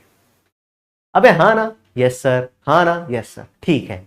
लेकिन वहीं अगर हम यहां पे बात करें ना सर, तो यहां पे हम एफिनिटी की बात नहीं करते, यहां पे हम एनर्जी चेंज की बात करते हैं। किसकी बात करते हैं सर? एनर्जी चेंज की बात करते हैं। एनर्जी चेंज की बात कैसे करेंगे, सुनना। अब जो मैं कह रहा हूं उसको सुनना। अगर तुम्हें किसी चीज की एफिनिटी है, मैं फिर से लिखता हूं, देखो, अगर तुम्हें किसी चीज की एफिनिटी है, एफिनिटी है, और वो चीज तुम्हें मिल गई, वो चीज तुम्हें मिल जाए, है ना, वो चीज तुम्हें मिल गई, तो तुम स्टेबल होगे कि अनस्टेबल होगे? बताओ। फिर से सवाल पे पूछता हूं, बताना मेरे को, फिर से मैं सवाल में पूछता हूं, बताना मेरे को, कि अगर तुम्हें कोई चीज चाहिए, वो चीज तुम्हें मिल गई, मिलने के बाद तुम स्टेबल होगे या अनस्टेबल होगे? बताओ, बोलो बोलो, अरे बोलो भैया, बताइए। एक बच्चा कह रहा, सुब्रता रविदास नाम का एक बच्चा, वो कह रहा सर साइंटिफिक रीजन दीजिए। अबे साइंटिफिक रीजन पीछे देख लिया, ये साइंटिफिक रीजन ही है, तुम्हारा लाइफ साइंस पे ही चलता है बे, तुम डॉक्टर बनने जा रहे हो। अब तुमसे कोई पूछेगा दिल धड़क रहा, साइंटिफिक रीजन दो, दो साइंटिफिक रीजन। किसने दिल धड़काया तुम्हारा, मेरे को बता दो एक बारी, तुम्हारा दिल किसने धड़का दिया बे? किसने आगे थप्पड़ मारा दिल को और दिल धड़कने लगा? एक बारी बता मेरे को, साइंटिफिक रीजन दे। तुम्हारे शरीर में ब्लड फ्लो कर रहा है, किसने करा है? किसी ने फूंक मारा क्या पाइप से? जा ब्लड फ्लो कर, दे साइंटिफिक रीजन। साइंटिफिक रीजन चाहिए इनको, और अभी दे दूंगा तो समझ नहीं आएगा, बोले अरे सर ये क्या बोल दिया सर। तो जीवन ही साइंस है भाई, योर लाइफ इज साइंस। कुछ चीजें तुम्हें पता है, कुछ चीजें नहीं पता है। तो आप बोलोगे सर अगर हमें जो चाहिए वो मिल गई, वो मिल गई, तो आप क्या बोलोगे? मेरी बात सही है ना? किसने दिल धड़काया बता दे, जा किसी डॉक्टर से पूछ के आइयो, एक बार जाइयो डॉक्टर के पास फीस देके और पूछियो कि सर ठीक है बाकी सब तो समझ में आ रहा है, लेकिन ये जो दिल वा धड़कना चालू कैसे होता है सर? बन गया दिल, धड़क कह रहा है सर, सर धड़क कह रहा है तो बताइए, बहुत मारेगा। पेस मेकर तो भैया बाहर से लगाते हैं ना, पेस मेकर तो बाहर से। एसे नोड, एसे नोड क्या होता है? एसे नोड ने, ये क्या है भाई? ये मेरे को भी पता करना पड़ेगा। चलो वापस आते हैं यहाँ पे। तो अगर हमारे पास एफिनिटी है, अगर हमारे पास एफिनिटी है, किस चीज की एफिनिटी है सर? किस चीज की एफिनिटी है? तो आप बोलोगे अरे मैं ये नहीं कह रहा, मैं ऐसा कह रहा हूं, देखो आपने फिजिक्स का एक रूल पढ़ा है कि कोई भी चीज अगर रेस्ट पे है तो रेस्ट पे रहना चाहिए, मोशन में है तो मोशन में रहना चाहिए। और मुझे इतना पता है जब कभी भी दिल बना होगा ना, धड़कते धड़कते नहीं बना होगा, पहले बना होगा। खून जब आपके शरीर में आया होगा तो चलते चलते नहीं आया होगा, ऐसा नहीं कि चलते चलते चलते घुमा के आया होगा, कहीं ना कहीं पहली बार तो कहीं ना कहीं रुका हुआ होगा ना यार, चलना कैसे चालू हो गया? हाँ चलो वापस आते हैं। तो मैंने बोला अगर आपको एफिनिटी है, अगर वो आपको मिल गई या मिल गया, तो आप क्या हो जाओगे सर? इसको लेकर के आप स्टेबल हो जाओगे। और अगर कभी भी अगर आपने स्टेबल हो गए, तो स्टेबल होने का मतलब क्या है? आप बोलोगे सर स्टेबल होने का मतलब एनर्जी रिलीज करना। एनर्जी को आप क्या करोगे सर? रिलीज करोगे। और एनर्जी को रिलीज करना मतलब डेल्टा एच इसके लिए क्या होगी? नेगेटिव होगी, मतलब ये एक्सोथर्मिक प्रोसेस होगा। क्या मेरी बात आपको समझ में आई? क्या मेरी बात आपको समझ में आई? मैं फिर से रिपीट करता हूं, क्या बोला मैंने? अगर किसी भी चीज की आपको एफिनिटी है, अगर किसी चीज की आपको एफिनिटी है और वो चीज आपको मिल गई, इसका मतलब आप स्टेबल हो गए। और अगर आप स्टेबल हो गए तो आप स्टेबिलिटी होने के लिए, स्टेबल होने के लिए एनर्जी रिलीज करते हो। आप स्टेबल होने के लिए एनर्जी रिलीज करते हो, हाँ या ना बताओ? ठीक है चलिए, उसके बाद अगर आपको किसी भी चीज की एफिनिटी नहीं है, मैंने क्या बोला सर? अगर आपको किसी भी चीज की एफिनिटी नहीं है, इसको नोट कर लेना, तो तुम्हें डिफरेंस पूरी जिंदगी याद रहेगा। अगर तुम्हें किसी चीज की एफिनिटी नहीं है और वो चीज तुम्हें मिले, वो चीज तुम्हें मिलेगी तो नहीं, वो चीज तुम्हें देनी पड़ेगी, है ना? किसी ने दिया तुम्हें, है ना, वो चीज तुम्हें लेनी पड़ जाए, मजबूरी में लेनी पड़े, है ना, कि नहीं नहीं मेरे को नहीं चाहिए। अबे कैसे नहीं चाहिए? जैसे मान लो एक एग्जांपल देता हूं मैं। एक बारी ना मैं अपने रिलेटिव के यहाँ गया, किसी के, मैं एक बारी अपने किसी रिलेटिव के यहाँ गया, और जब मैं रिलेटिव के यहाँ गया, जब मैं किसी रिलेटिव के यहाँ गया, तो वहां पे उन्होंने मेरे को दो सब्जियां दी। एक तो क्या कहते हैं, हमारे उधर चलती है परवल की सब्जी, पटल कहते हैं उसकी सब्जी, और एक छोले की सब्जी। मेरे को पसंद नहीं है परवल। मैंने क्या किया, मैंने सोचा भैया परवल जल्दी जल्दी खा लेता हूं, उसके बाद एंजॉय करके छोले से खाऊंगा। मैंने परवल खा के खत्म किया। मैंने परवल खा के जैसे ही खत्म किया, परवल खा के जैसे ही खत्म करके रखा हूं, एक कटोरा परवल और आके उसमें गिर गया कि इसको परवल बहुत पसंद आ रहा है। अब सोचो क्या हाल हुआ होगा मेरा, है ना? समझ गए? हाँ, तो ऐसा होता है। तो मेरे को, अगर तुम्हें किसी चीज की एफिनिटी नहीं तो तुम्हें जबरदस्ती लेनी पड़ेगी, और इसका मतलब इसको लेकर के तुम अनस्टेबल हो गए, है ना, तुम्हें मजा नहीं आएगा, तुम्हें लगेगा भाई कहां फंस गए भाई, तो अनस्टेबल हो गए। अगर तुम कभी अनस्टेबल हुए तो अनस्टेबल का मतलब है एनर्जी तुम्हें क्या करनी पड़ेगी सर? एनर्जी तुम्हारी बढ़ जाएगी, एनर्जी गेन करनी पड़ेगी। मतलब कोई तुम्हें थप्पड़ मार के देगा, जैसे किसी छोटे बच्चे को करेले वरेले की सब्जी खिलानी पड़ती है ना, तो बैठ के डंडा लेके बैठना पड़ता है कि खा, नहीं तो आज यही मार मार के बर्बाद कर देंगे। तो हमें क्या करना पड़ेगा सर? एनर्जी देनी पड़ेगी। कोई बैठ के ऐसे लाठी लेके बैठा रहेगा कि चल खाओ इसको खत्म करो, तो आपको एनर्जी गेन करनी पड़ेगी। और एनर्जी गेन करने का मतलब है इस केस में डेल्टा एच जो है वो क्या हो जाएगा सर? पॉजिटिव हो जाएगा। मतलब ये प्रोसेस एंडोथर्मिक है, ये प्रोसेस एंडोथर्मिक है, और ये वाला ऊपर वाला प्रोसेस एक्सोथर्मिक है। तो समझ गए? एफिनिटी है तो आप बोलोगे सर एफिनिटी है तो इलेक्ट्रॉन एफिनिटी का साइन कैसा होगा? पॉजिटिव। नहीं है तो साइन कैसा होगा?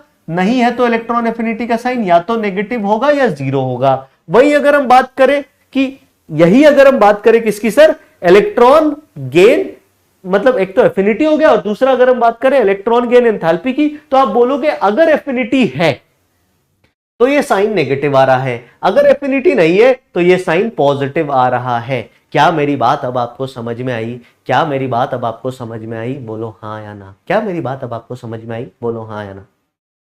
सर हम तो खा लेते हैं करेले की सब्जी। अबे कुछ और जो तू नहीं खाता है वो समझ ले। हाँ, एक बच्चा लिख रहा है सर लॉकडाउन में मम्मी ने बहुत काढ़ा पिलाया था। क्या मेरी बात समझ में आई? तो अगर आपको किसी भी चीज की चाहत है, वो आपको मिल रहा है, तो आप बोलोगे वाह वाह, आने दो आने दो। पूड़ी खा रहे हो, मजा आ रहा पूड़ी खाने में, पूड़िया प्लेट में आते जा रही है ना? हाँ, तो मजा आ रहा है सर, मजा आ रहा है। तो आप बोलोगे यस सर इसकी एफिनिटी पॉजिटिव है। सेम गोज फॉर हियर, यहां पे भी सेम चीजें होती है। आज आप लोगों की बायोलॉजी क्लास नहीं है क्या? आज तुम्हारी कोई क्लास कैंसिल हो गई है? देख लेते हैं, फिर थोड़ा खींच लेंगे। देखो जिसको जाना है वो ब्रेक लेके जा सकता है, आराम से जाओ, खाओ पियो, फिर मिलेंगे। थोड़ी देर बाद रिकॉर्डेड देख लेना, थोड़ी देर में तो तुम्हें लेक्चर मिल जाएगा।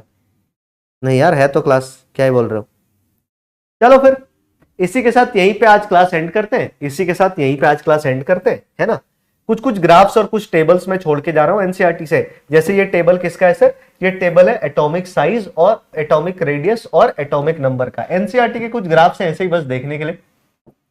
जैसे देख, फ्लोरीन से बड़ा क्लोरीन, इससे बड़ा ब्रोमीन, इससे बड़ा आयोडीन। अब आयोडीन से भी ज्यादा साइज में बड़ा लिथियम एटम होता है। ये याद नहीं करना, ये बस ऐसे ही दिखा दिया तुम्हें। अच्छा, जियोलॉजी की क्लास है। फिर अगर हम बात करें यहाँ पे, ये आयोनाइजेशन एंथैल्पी का ऑर्डर है। देख, लिथियम से ज्यादा किसका? बेरिलियम का। बेरिलियम और बोरोन में बोरोन नीचे चला गया, है ना? 801 और 899। फिर बड़ा बड़ा नाइट्रोजन और ऑक्सीजन में ऑक्सीजन नीचे चला गया, है ना? ये कहां पे हो गया सर? ये हम मूव कर रहे हैं ना पीरियड, ये हम मूव कर रहे हैं किसी एक पीरियड में। वहीं अगर हम किसी ग्रुप में चले तो लिथियम का सबसे ज्यादा, फिर सोडियम, फिर पोटेशियम, रुबिडियम, सीजियम अचानक से गिरना चालू हो जाता है सर, और काफी ज्यादा गिर जाता है ना? ये कुछ कुछ ऐसे ही ग्राफ हैं। इस टेबल को हम नेक्स्ट क्लास में पढ़ेंगे, इस टेबल के बारे में हम नेक्स्ट क्लास में इसको डील करेंगे sir. We will be dealing this table in next class. इस टेबल को हम नेक्स्ट क्लास में डील करेंगे। तो चलिए, इसी के साथ समय हो चुका है आपके, हमारे, हम सबके फेवरेट पपलू भैया के सेगमेंट का। तो आपके प्यारे हमारे राज दुलारे पपलू भैया को हम सभी यकीनियंस के तरफ से, नहीं बनाना नहीं है, बस देखने के लिए दिया था ये डायग्राम, हम सभी यकीनियंस के तरफ से ढेर सारा नमस्कार। अपना आशीर्वाद हम पर बनाए रखें। आज की क्लास में क्या क्या पढ़ा है एक बार फटाफट रिवाइज कर लेते हैं। मैं ये वाला सेगमेंट इसलिए देता हूं कि जैसे मान लो तुम आज क्लास करने बैठने वाले हो, क्लास करने बैठने वाले के जस्ट पहले अगर तुम केवल ये सेगमेंट भी देख के बैठ जाओ ना, तो तुम्हारा लगभग पूरा क्लास रिवाइज हो जाएगा। बस 10 सेकंड लग, मतलब तुम्हें कितना, 2 मिनट लगेगा, 2 मिनट में तुम ये पूरा सेगमेंट देख सकते हो। तो अगर हम बात करें, हमने आयोनाइजेशन एंथैल्पी के एप्लीकेशन पार्ट की बात की। किसकी बात की सर? एप्लीकेशन पार्ट की। एप्लीकेशन पार्ट में हमने क्या बात किया कि याद रखना, मेटालिक कैरेक्टर जो होता है ना, मेटालिक कैरेक्टर जो होता है वो इनवर्सली प्रोपोर्शनल होता है आयोनाइजेशन एंथैल्पी के। आयोनाइजेशन एंथैल्पी ज्यादा, मेटालिक कैरेक्टर कम। मेटालिक है ना, आयोनाइजेशन एंथैल्पी ज्यादा, मेटालिक कैरेक्टर कम। आयोनाइजेशन एंथैल्पी कम, मेटालिक कैरेक्टर ज्यादा। फिर उसके बाद दूसरे एप्लीकेशन में हमने क्या देखा सर? दूसरे एप्लीकेशन में हमने ग्रुप नंबर प्रेडिक्ट करना देखा। क्या प्रेडिक्ट करना देखा? Group number. ग्रुप नंबर कैसे प्रेडिक्ट करना देखा? हमने बोला कि भैया सक्सेसिव आयोनाइजेशन एंथैल्पीज निकालो, सक्सेसिव आयोनाइजेशन एंथैल्पीज की वैल्यू निकालो। जहां चेंज सबसे ज्यादा, जहां पे चेंज सबसे बड़ा, जहां चेंज सबसे मैक्सिमम है ना, उतने वैलेंस इलेक्ट्रॉन कर लो, उतने वैलेंस इलेक्ट्रॉन कर लो। और वैलेंस इलेक्ट्रॉन के हिसाब से, वैलेंस इलेक्ट्रॉन के हिसाब से आप क्या निकाल लोगे? वैलेंस इलेक्ट्रॉन के हिसाब से आप कैलकुलेट करके निकाल लोगे कि कितना ग्रुप नंबर है इसका, कितना इसका ग्रुप नंबर है। फिर तीसरा हमने क्या देखा कि अगर कभी भी हमें IE2 या फिर IE3 का ऑर्डर कंपेयर करने को मिले, इसके लिए हमने एक कॉन्सेप्ट सीखा जिसका नाम था KKPNCC।